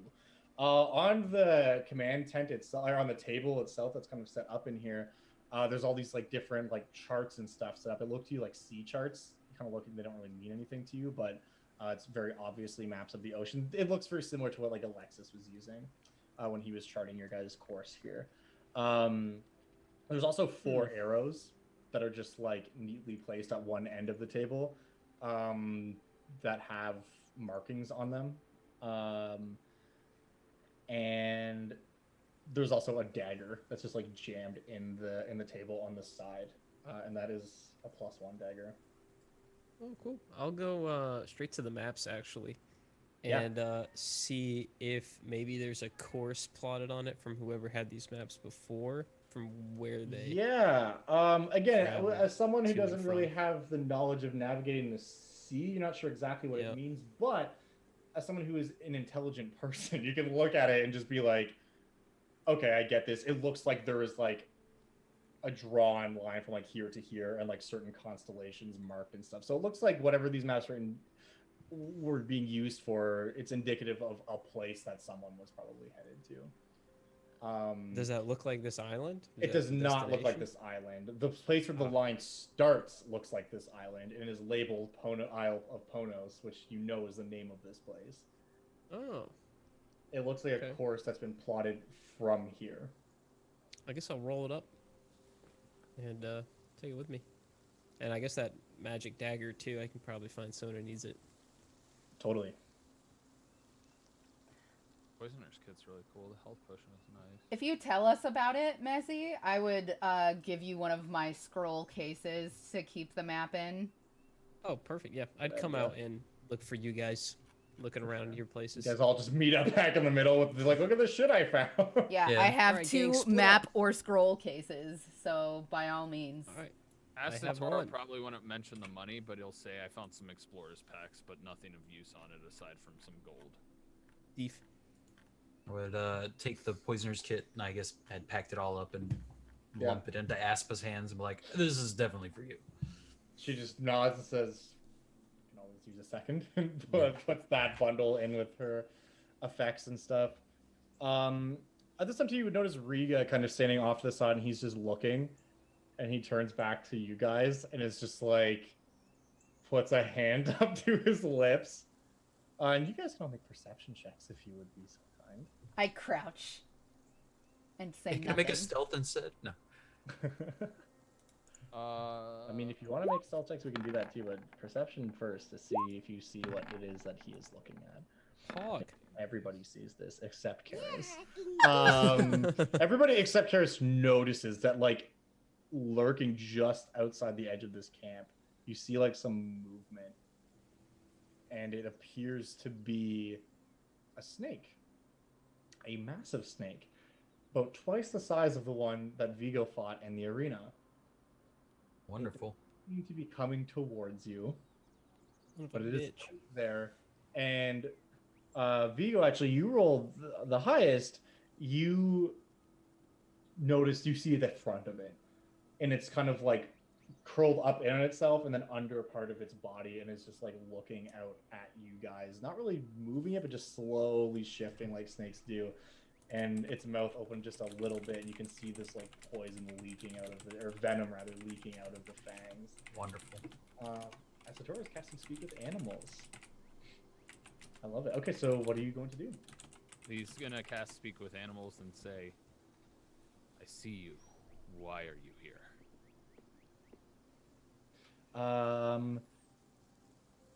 Everyone else just hears a loud but Tassator, you just hear with like literal venom in its voice, this giant reptile just kind of hisses back at you, and it just as the sound meets your ears. It says, "Murderers."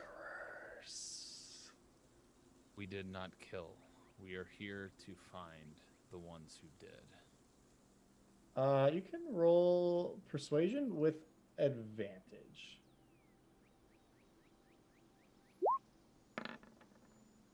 That's great. That's great. The snake just again hisses and says,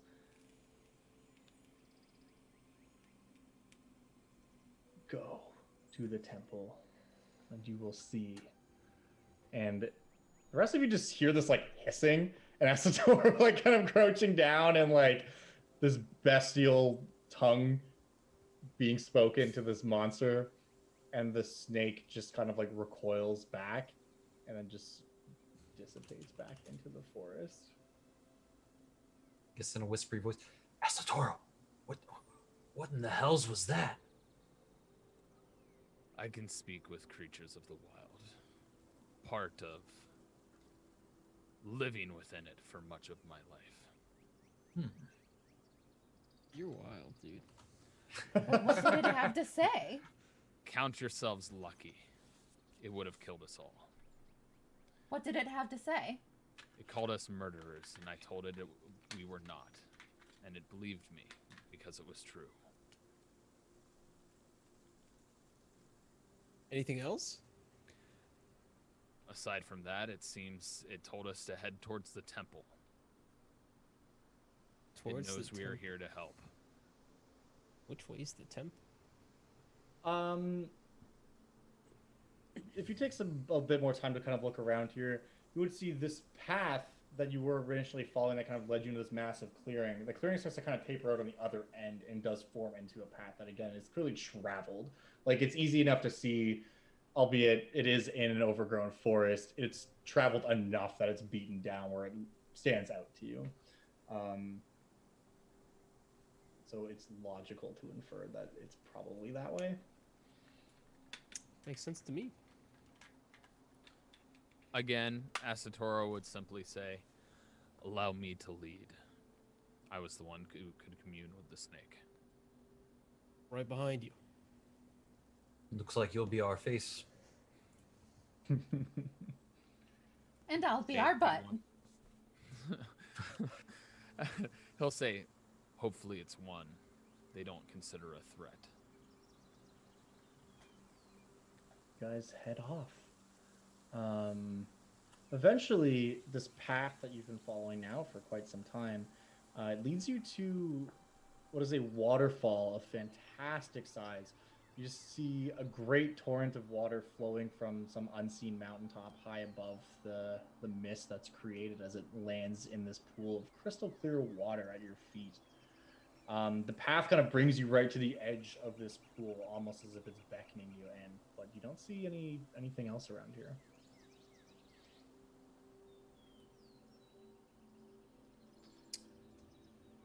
Well, I got two more, so let's divine sense.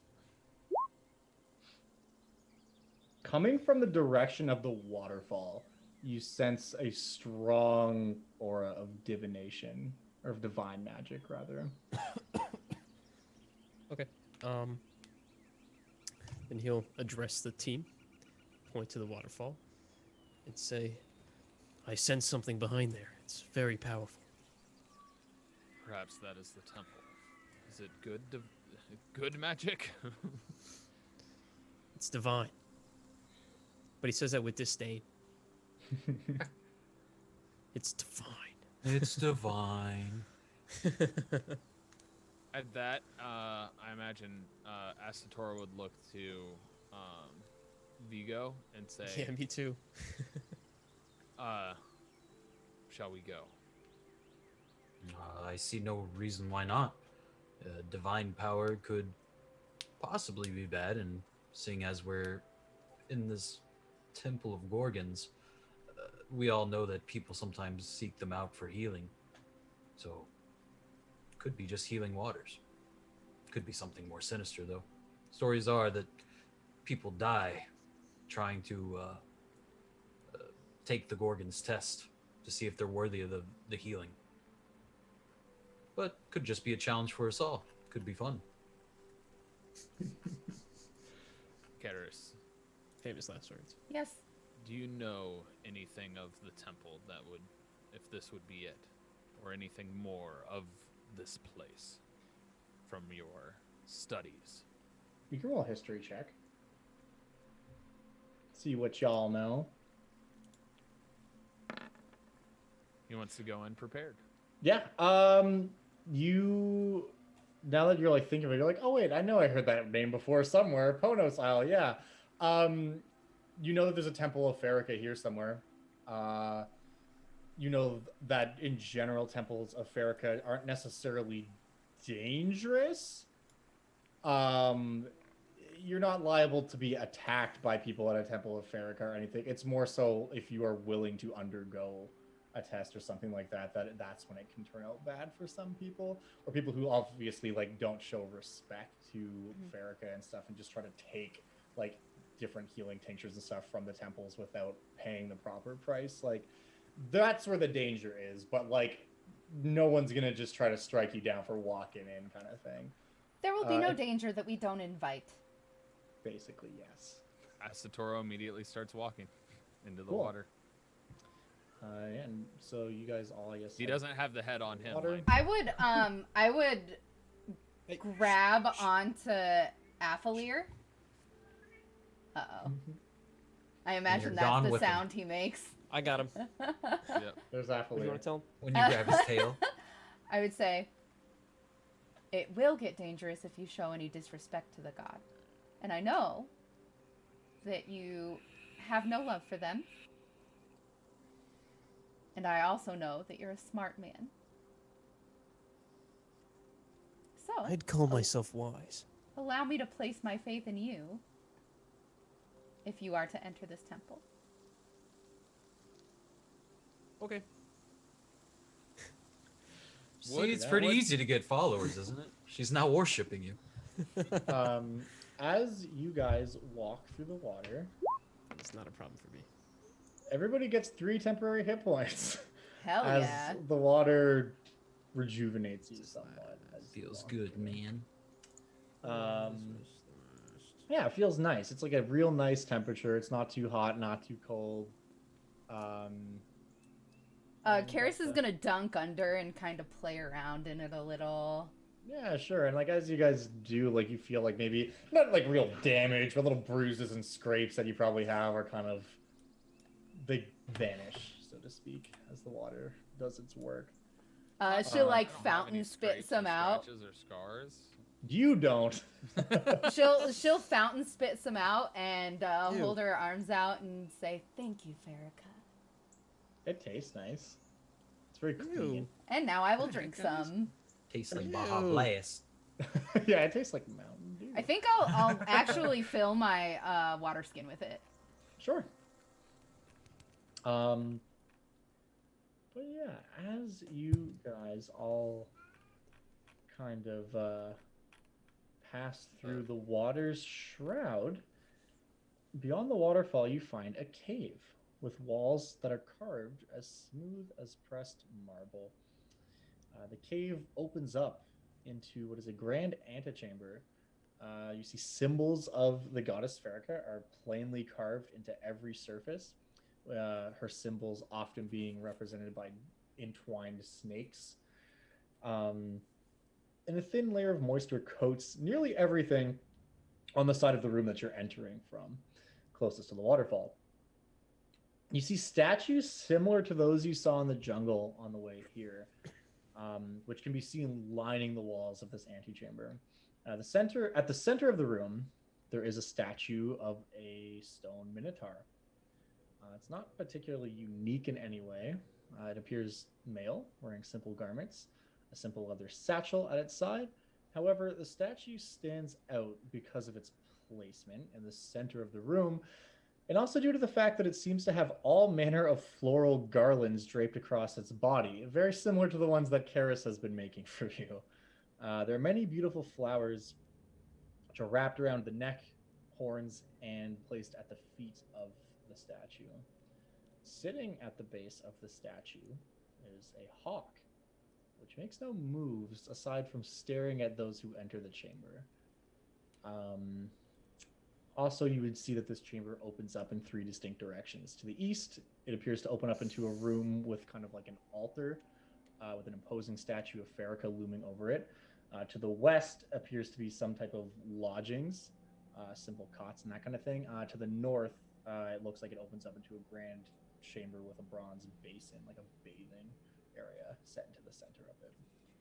If I'll you can unwrap- imagine what I'm gonna do. I'll Master unwrap Toro, do you one of speak my Hawk as well? horns and place the string of flowers over one of the arms of the minotaur statue.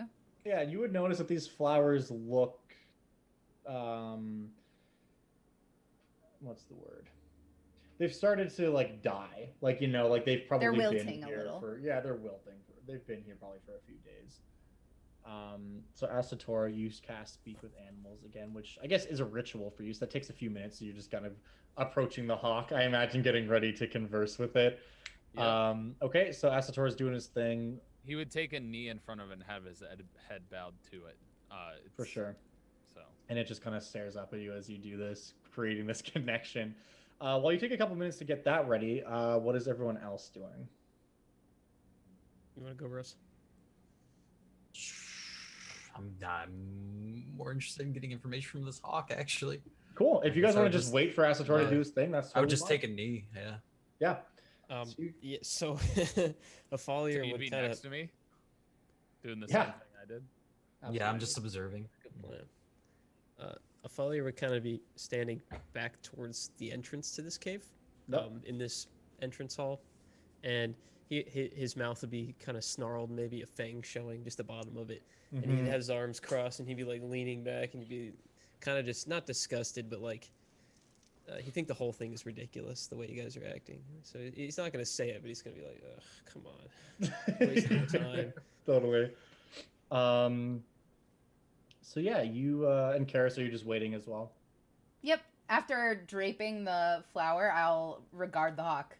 I'll just sit there looking at the hawk.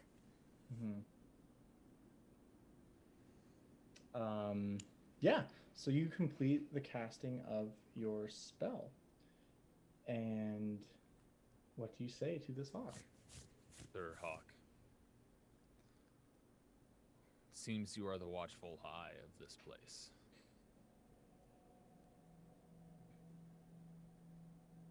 What have you seen? He looks up at you and says, I've seen many things. I've seen large snake ladies. I have seen the men that came here and slaughtered them. I have seen my master turned to stone. And he like looks up at the statue that he's like Oh sitting in front no. of. He's the one that's bringing tribute. Oh. It's sad. That is sad.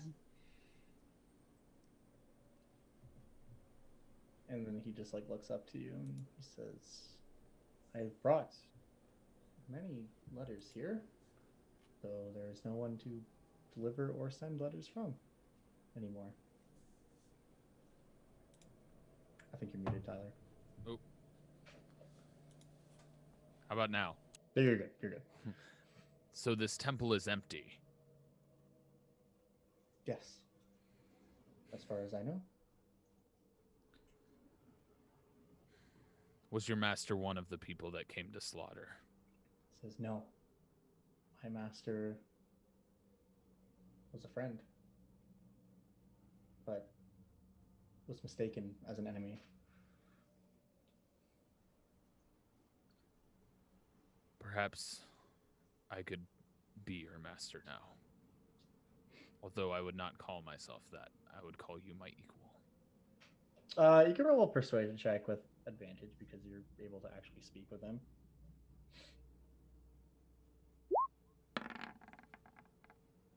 Double 11. Akimbo 12, yeah. He just kind of looks up to you and says,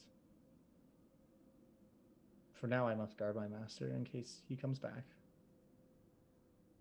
At that, Asatoro will offer his arm to put him up on his master. Yeah, totally. And he'll like hop up, and we'll hop up there and sit there. He just kind of sits up on top of the statue.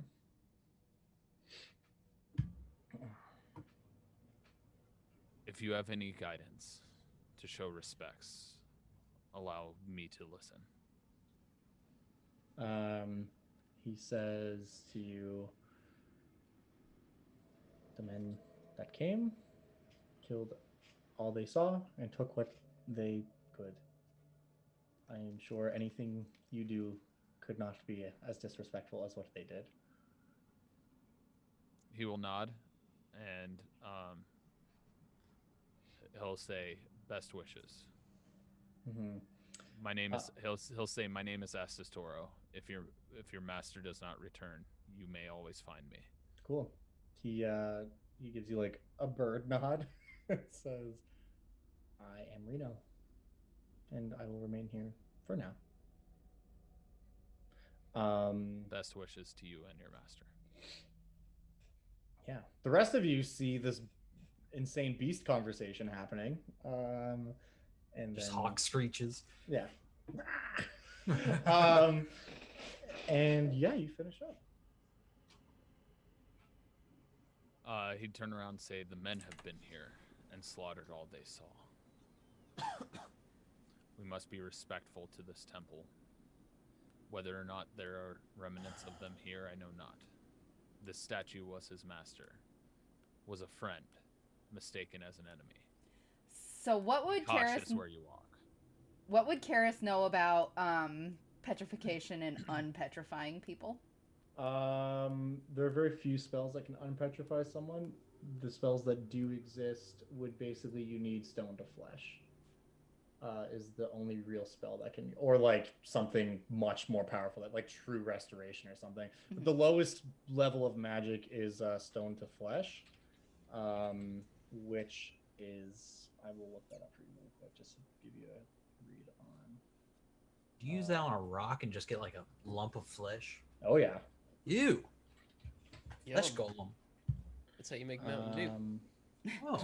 I'm sorry, it's flesh to stone is the spell, but it can also be used to do the reverse. It is a 6th level spell.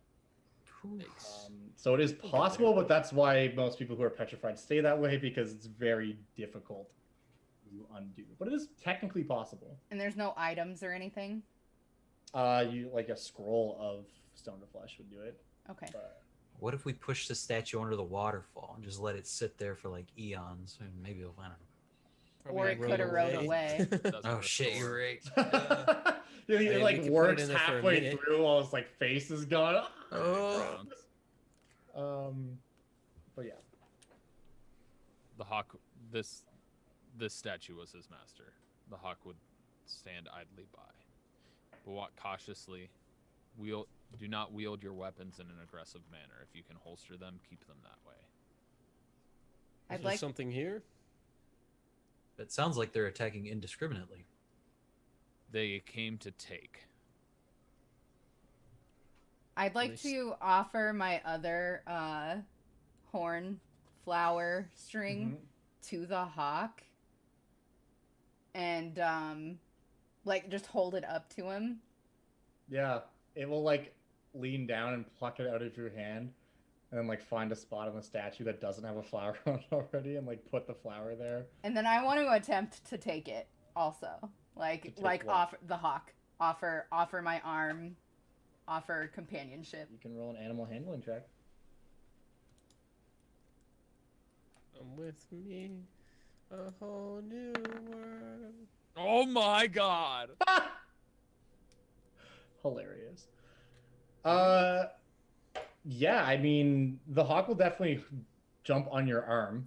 I'll say to Aztotoro, It I'll say, hurts. ask him to come with us, and we'll come back if we find a way to cure his master. He would simply turn and talk to it in its own language Kind because of I have 10 convey minutes that. to do so. Yeah, when you say that, you'll hear Aspa actually chime in and just say to you, You still "This here? is-" Yeah, she's with you guys. Aspa and Riga are both with you guys. She's stealth. We Uh, don't know. I'm just kidding. I'm just kidding. Right? You never know. That's the meme, right? You never know. Even when I don't say she's there, she's Crawling on the ceiling. Yeah. Her head turns Aspa, around 180 degrees. Aspa chimes in and says, "This is a Cetessan falcon. My people breed them. They're much sought after for their hunting abilities. It would be unheard of for one to abandon its master, even unless, of course, it was given a chance at vengeance, perhaps. But I do It not can come with us to suppose- fight and to He help would- find a cure for his master. He would simply reach into his pouch, find some dried meat to offer to the bird, and speak that to it and say,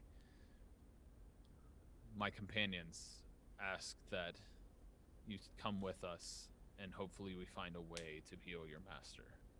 And if not, find those that caused this." The hawk eats, or the falcon rather eats, and stops and says, I will think on this. And he just eats the meat, and he doesn't leave your arm. It's a little pointy at the claws. I'm gonna put but- him on my horn. Yeah, that doesn't hurt, as he'll stay on your horn while you guys are in here at the very least.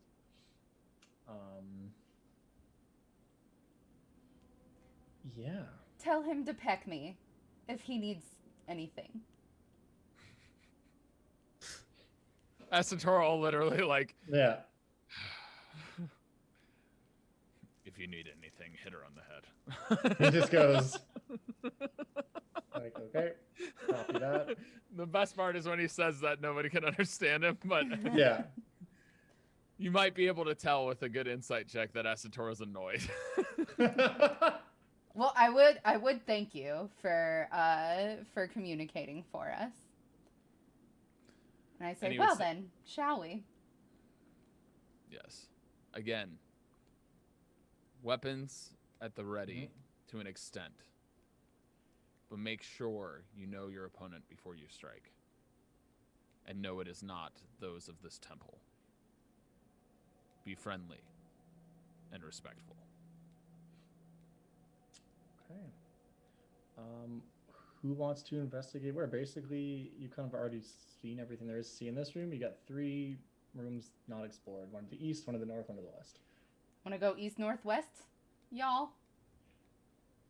Well, why not west first? Always go left. Okay. West, northeast. All right. So in the west room, you find what I vaguely described earlier, a simple lodging area. You could infer that this is probably where the priestesses that live here would stay. There are several large round cots that are all set up within some simple wooden furniture, a stone table at the center of the room with some personal effects and that kind of thing on it.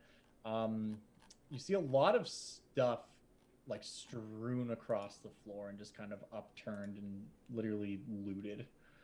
There's not really a whole lot of value here, but you get the impression that most things are have been taken. You guys can all roll perception checks though if you want to take a look in this room and see if there's anything to uncover. Find My the sacred perception text. rolls are not great. No, they're not, which I mean is very in character hilariously. I mean, Asator would also say, as we look around, "Do not take." Yeah, so Vigo, you find just a smattering of like different coins and stuff on the floor, like 8 gold, 12 silver, and a couple coppers. I'm not gonna take it. You would also find 3 of those aforementioned Gorgon helmets, and they're just kind of like hung on the wall. These 3 helmets are called cranes. Karis would know that, and they're basically like the ceremonial helmets that they wear to not just petrify everything and everyone that looks at them. I tell them Effectively, this. like willfully blinding themselves when they're around others, so that they can kind of circumvent their simultaneous blessing and curse. Testing phase for those must have been weird. Right? Are you stoned? Oh shit, didn't work. You also would find Astatoro. You find kind of in the corner of one of the rooms among some of the personal effects here. You find a couple things. For one, you find what appears to be a collection of wooden figurines. The first is a carving of a minotaur. With one of the horns is broken off, not intentionally, just the way that it's been kind of thrown across the floor. The word brindle is carved into the bottom of that. You also find a carving of a Gorgon with the word Rhea carved into the bottom of it. You also find a carving of a falcon with the word Reno carved into the bottom of it. And a carving of a Triton woman with the word Marissa carved into the bottom of it. All these carvings are like well done, but quite simple. You get the impression this is more of a hobbyist thing and not a craftsman type thing. You'd also, among this kind of area of different effects, you find 2 bundles of parchment, which are tied together with a fine string. Or Melissa was the Triton? Marissa. And I look at the figurines. what was Like, the they Minotaur? shrunk them. Because Reno is obviously the Falcon. Yeah, that was the falcon's name. Yeah. What's the Minotaur again? The Minotaur was a Brindle, Brindle. He would once again go to speak to the hawk and ask if his master's name was Brindle. He just nods to you. And these 2 stacks of parchment that you pick up, it seems to be like there's writing and stuff on them. It looks like letters. And he would also look to the Falcon and say, were these letters written and carried by you? It says yes. What do you know of a Triton woman named Marissa? Says that I don't know. Says all I know is Master gave me letters to bring here, and the nice Gorgon lady gave me letters to bring back. What was did the Gorgon name? Was the Gorgon one have a name? The Gorgon carving that you found there had the word Rhea carved into the bottom of it. Rhea. Okay. Seems Rhea was the recipient of these letters.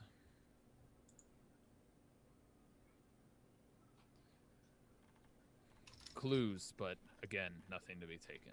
Continue. Shall we continue? Yes. Are you still at the entrance, Alpha Lear? I am. My cat's sitting next to me shouting, so I'm staying muted, but yes. Gotcha. So Alpha Lear is staying at the entrance of the place while we're Cool. walking around. So yeah, you guys all together, you have these 2 stacks of letters, and the other things to describe the helmets, which I'm assuming no one's taking. These wooden carvings and just like some coins and stuff. And I'm sorry, which room did you say you wanted to go into? We were going west, north. Okay. East. Yeah. West, northeast. So, in this room, it's quite large and ornate with marble floors, and there is a large bronze bathing pool that is set just above the floor, like a big bath almost, in a kind of a round basin. The pool is filled with water. In the room on the floor, you see 2 Gorgon bodies wearing simple, like, white robes. Do they have their heads? One of them doesn't. Okay. The other one does. Also, I'm guessing severed, not ripped off. Correct. Okay. The other one does have its head. And the other one still has its head. Um.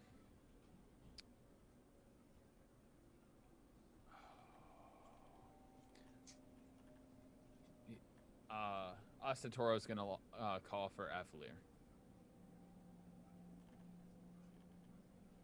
He'd come in. Yes. Can you get anything off of this water? I'm gonna use my sense.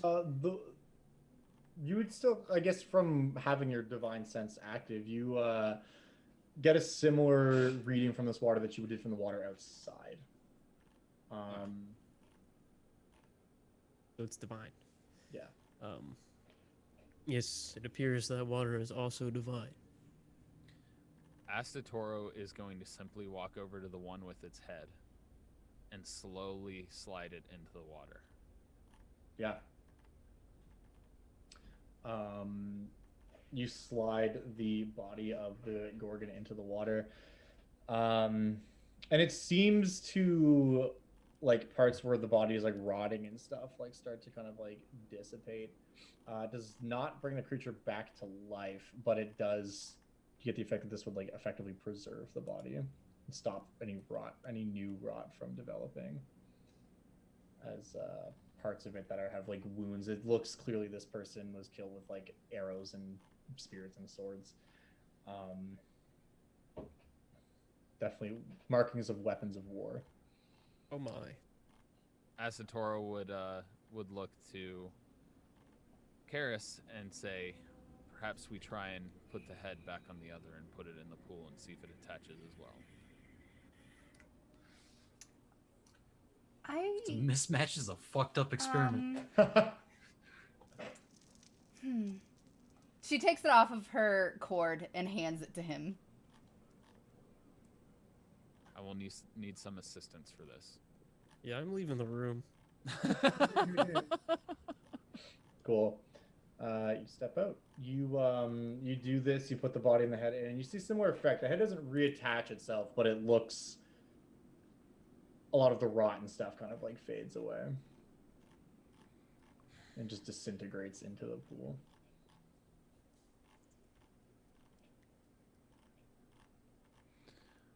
Would it be remiss to leave them in, or would this be a proper place for them to sit? Do you know, Karis? I don't. But a temple is a great place for a body. But a temple of healing with a dead body sitting in the pool of healing seems... I don't know if it would be disrespectful to this god.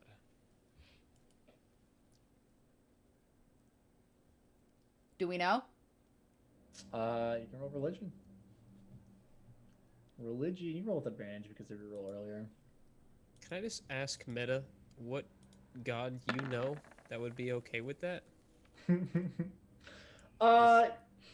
Yeah, it's likely that leaving a body in the pool of healing that is deceased is probably not going to be construed as like a good thing. He'll pull them out and sit and set them down, if that was the case. Yeah. And then it's likely that this is what they would do to a body to cleanse it before burial, but they would definitely not, like, leaving the body in the pool would probably not be. That's what he was going to say. Perhaps when we leave this temple, we bring them with us and bury them. I'm for it. Any objections, Vigo? You've been quiet. I'm just observing. There's nothing. I don't know. It's more of. I feel like bathing them in this pool is probably part of their last rites. But it's more sad than anything that they were slaughtered, and it seems unnecessary. Agreed. Hopefully we can find answers in the next chamber. I am quite sad. Find the ones who did this. What'd you say, Karis? I am quite sad.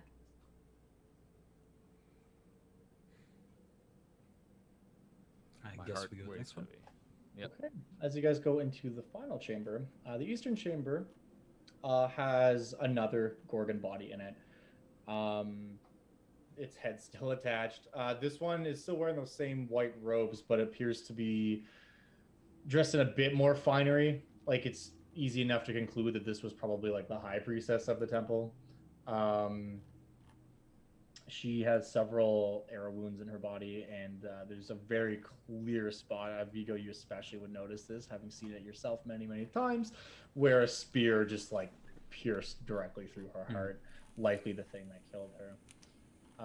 Against the far eastern wall is a very large bronze statue of Farrakha, which is adorned with emeralds and other fine gems.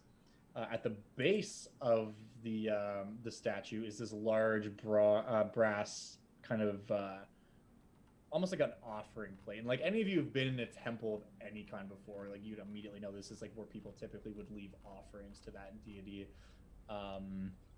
in search for whatever it was they were searching for. In the case of Farrakha, likely healing, or maybe if they're an assassin, poison, a good dose of poison or something like that.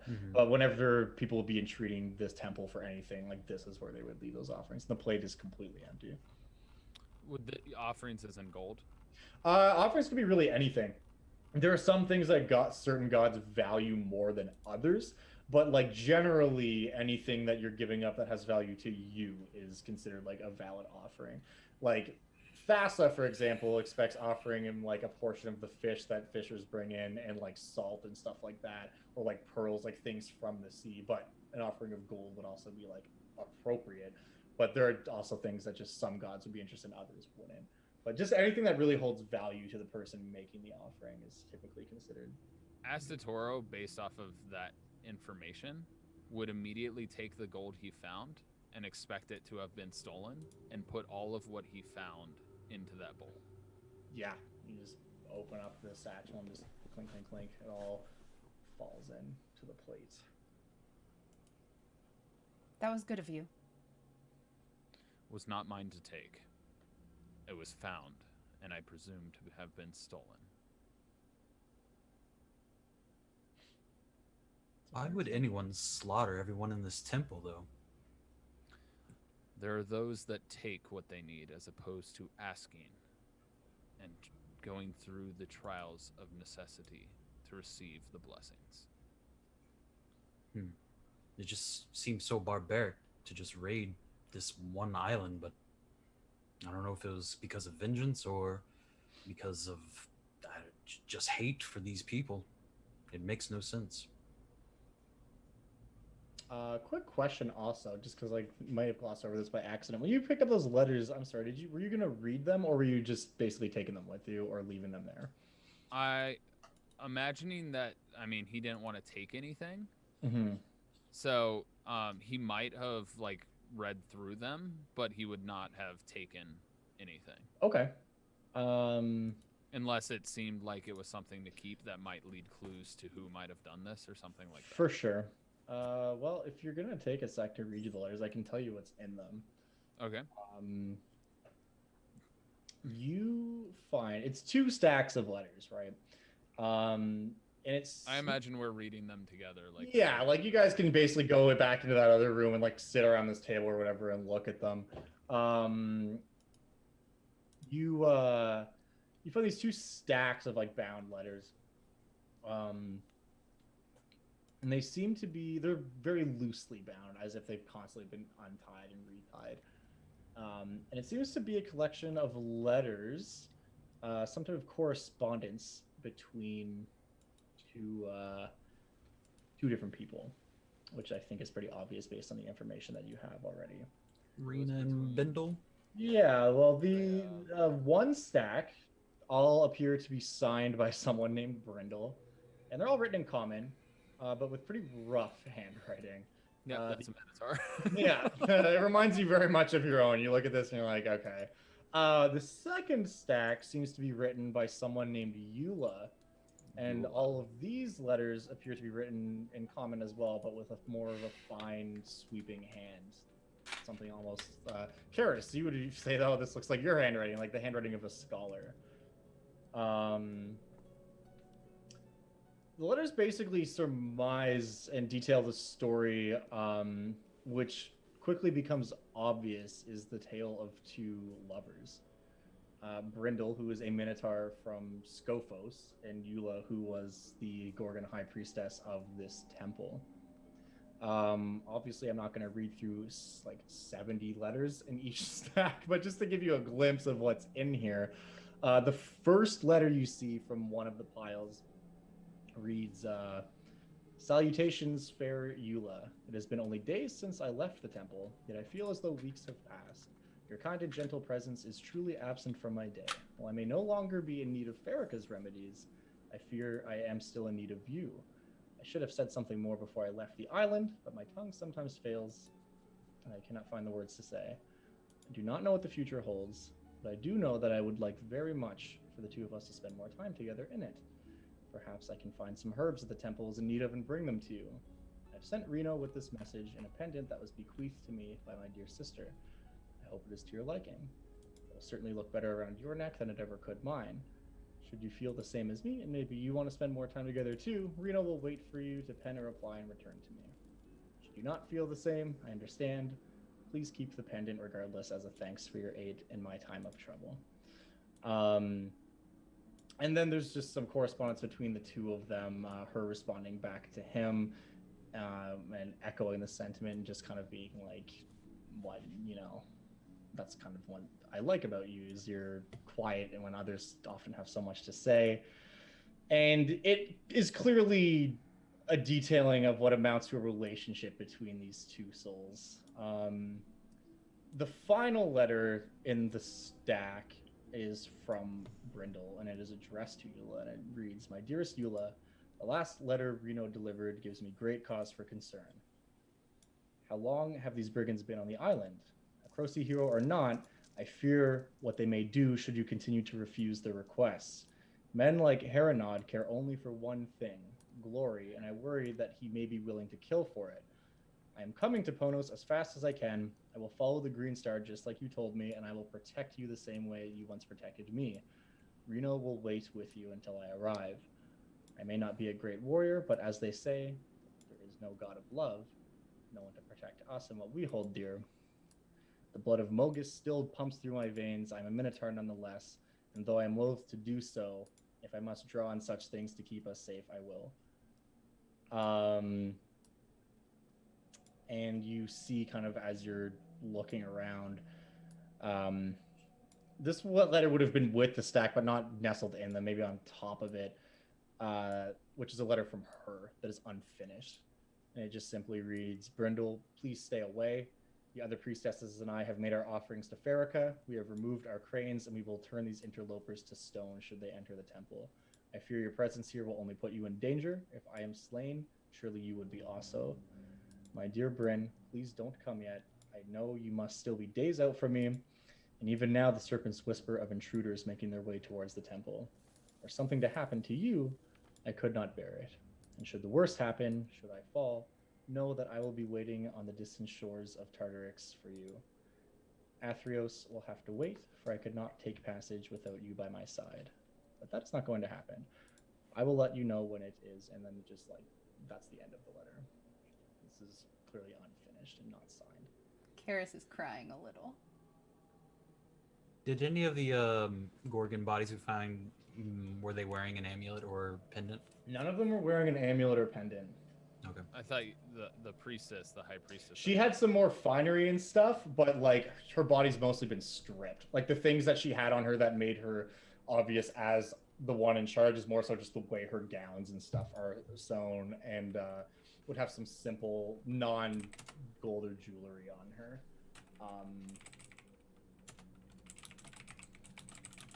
Perhaps we should bury these bodies and give them their last rites. I think this is the best we can do. This was a sad fate indeed. Seeing as that serpent spotted us, maybe it would have some insight into how or where these renegades are.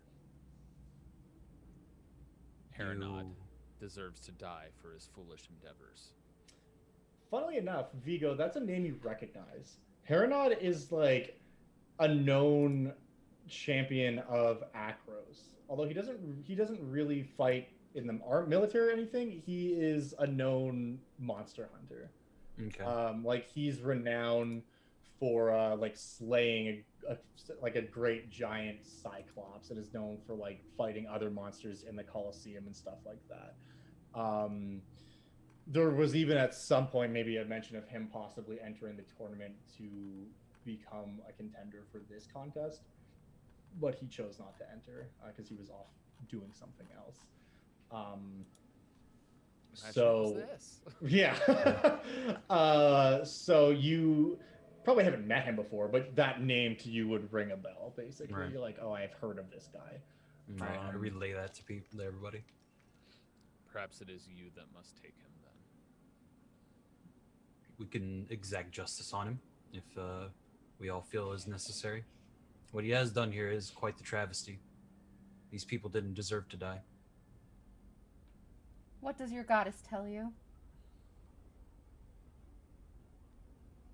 Say it again. What does your goddess tell you? Guess I would look at my shield, A religion check. then make a prayer silently. Make a prayer and roll a religi poo. Oh, Clothis, please grant me insight. It's pretty good. Not a bad roll at all. I was gonna say you also have that 20 saved up. Yeah, Yeah. exactly. Yeah. You you meditate for a moment, and you don't so much hear a voice, but you get the impression, and you feel that it is true, that she is furious about this. Because while Clothis, something kind of unique to her as well, a lot of the gods have their different schemes and like are trying to kind of one up each other. Clothis wants to maintain the cosmic order. So when someone does something like this, which is a direct defilement and disrespect to a god, no matter who that god is, whether they're considered good or evil, someone has basically said, I don't give a fuck about the cosmic order, and like I'm gonna do what I want and not obey any of the rules. This is not only like an affront to Farrakha because it is her temple, by extension it is an affront to Clothis, and like she is furious about this. Right. I can feel her anger. This indeed was not meant to be. This is definitely a disrespectful act that just never should have been. It would, to right this wrong, it would please Clothis for sure. Just like I handled mine, I give you rights to this one. Then I shall see it done. And he would, Asator would start going about doing the same thing he did with the other body with the last, and I imagine obviously with some help trying to carry them out of the temple. So you like wash and cleanse the bodies and stuff, and as you guys start to head out the temple, I guess Athalia, you're the one who's closest to the door, yeah? Can you, so I imagine you'd probably be the first one out of this fucking place. Can you make a wisdom check or wisdom save for me, please? Oh shit. Wisdom save? Yeah. Cool. Don't worry, this isn't extremely devastating. You go to move out, and as you step forward, the water that is falling down has turned to acid, and like when you put your hand to go through, it like burns you a little bit, and you take 3 acid damage. There goes my temp HP. That's not a problem at all. And as this happens, you start to feel the temple shuddering, almost as if the structure itself is angry. And you see that the bronze idol of Farrakha begins to groan and shift as it begins to shudder, spring to life, and slides down off of the altar. And a voice coming from this statue that just fills this entire temple says, "Who dares enter this place?" Am I correct to surmise that these are the champions of Theros? We are. Yes. I immediately kneel. As does Asatoro. And I say, not I. You see this idol, which now starts to gain almost some of that appearance of the Nyx itself and the shadows of it, and parts of its body almost look flesh-like, kind of like wraps around the room. And it says, then, one of you is destined to be the next true ruler of all mortal rulers. Such a fascinating concept.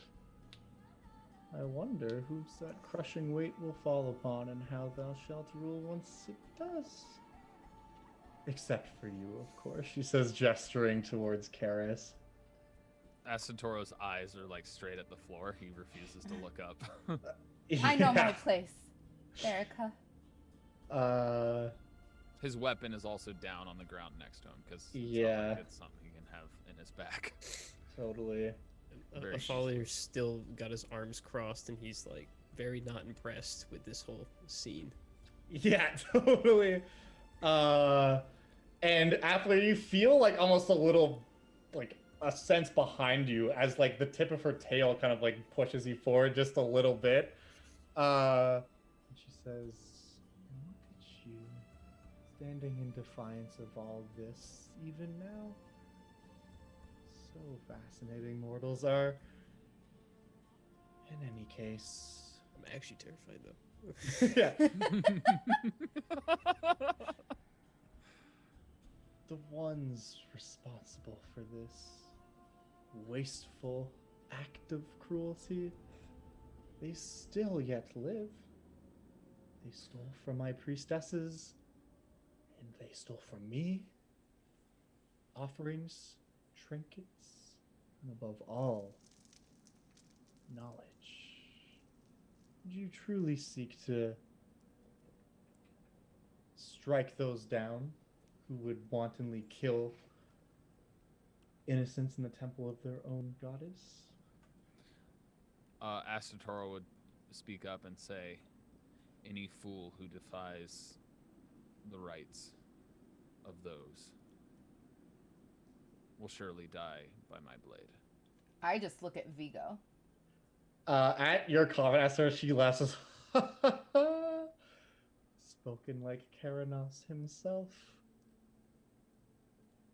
If that Ooh, nice compliment. truly is what you wish. Vigo Heronod is the one who has the rights to this. Yeah, and she looks to you and says, "That's right. Heronod is of your people. The great monster slayer of Akros is to blame for this."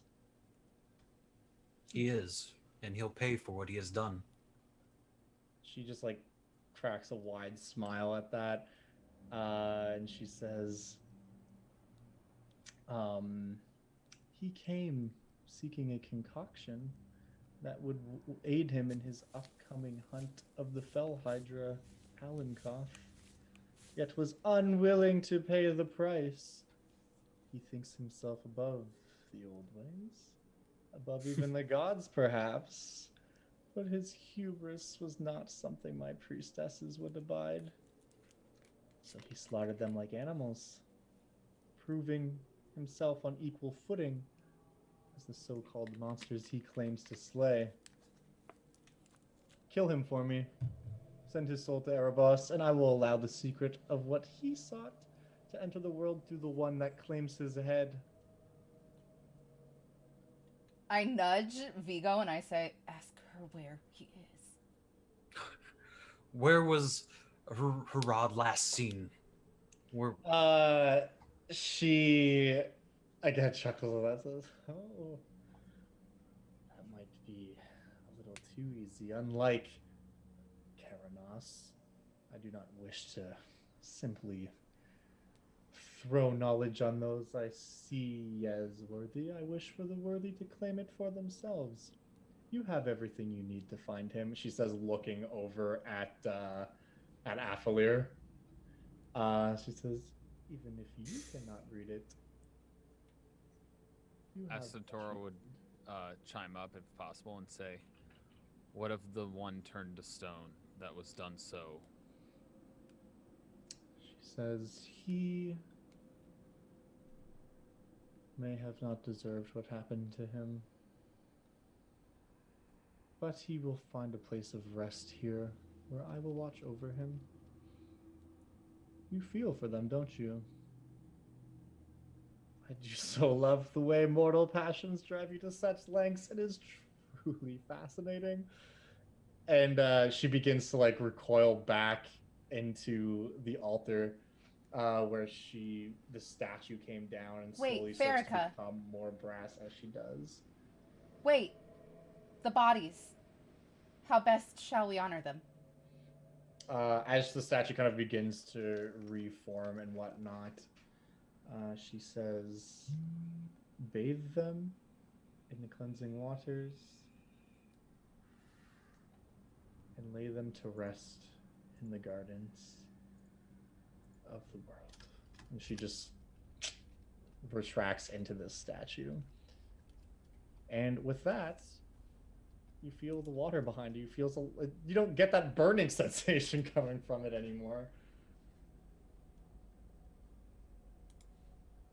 Well, I guess then we should start burying the bodies after we cleanse them, yeah. And then we can go on a manhunt. Ironic, isn't it? He would Ask say to the three of you. irony in what? The only truthfully innocent are the ones that are dead.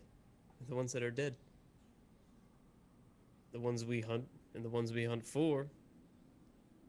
Equally guilty.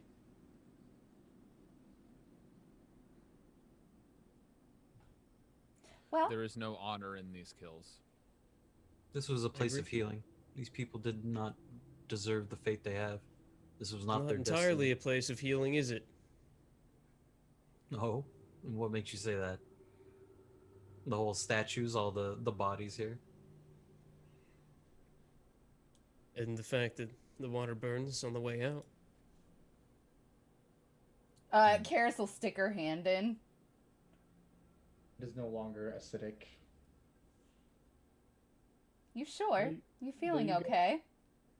I'm gonna go through the waterfall and say, "Have a little faith." Astatora will actually motion to the bird on Karis's head, Hmm. and speak with it, Yeah. and just simply say, "What's this god's name? I already forgot." Farrakha is the god. Farrakha has spoken. Yep. Your master will rest here. He Mhm. will not be brought back. And he nods to you and says, "Then I shall come with you to seek what vengeance I can, and I will travel with this one." And then pecks Karis on the top of her head. And I pull a piece of dry meat out of my pocket and offer it to him. And that is where we are going to end for today, with the crew departing from the Temple of Farrakha, given a quest by a god to hunt down the perpetrators of a brutal slaying. Reno's along for the ride.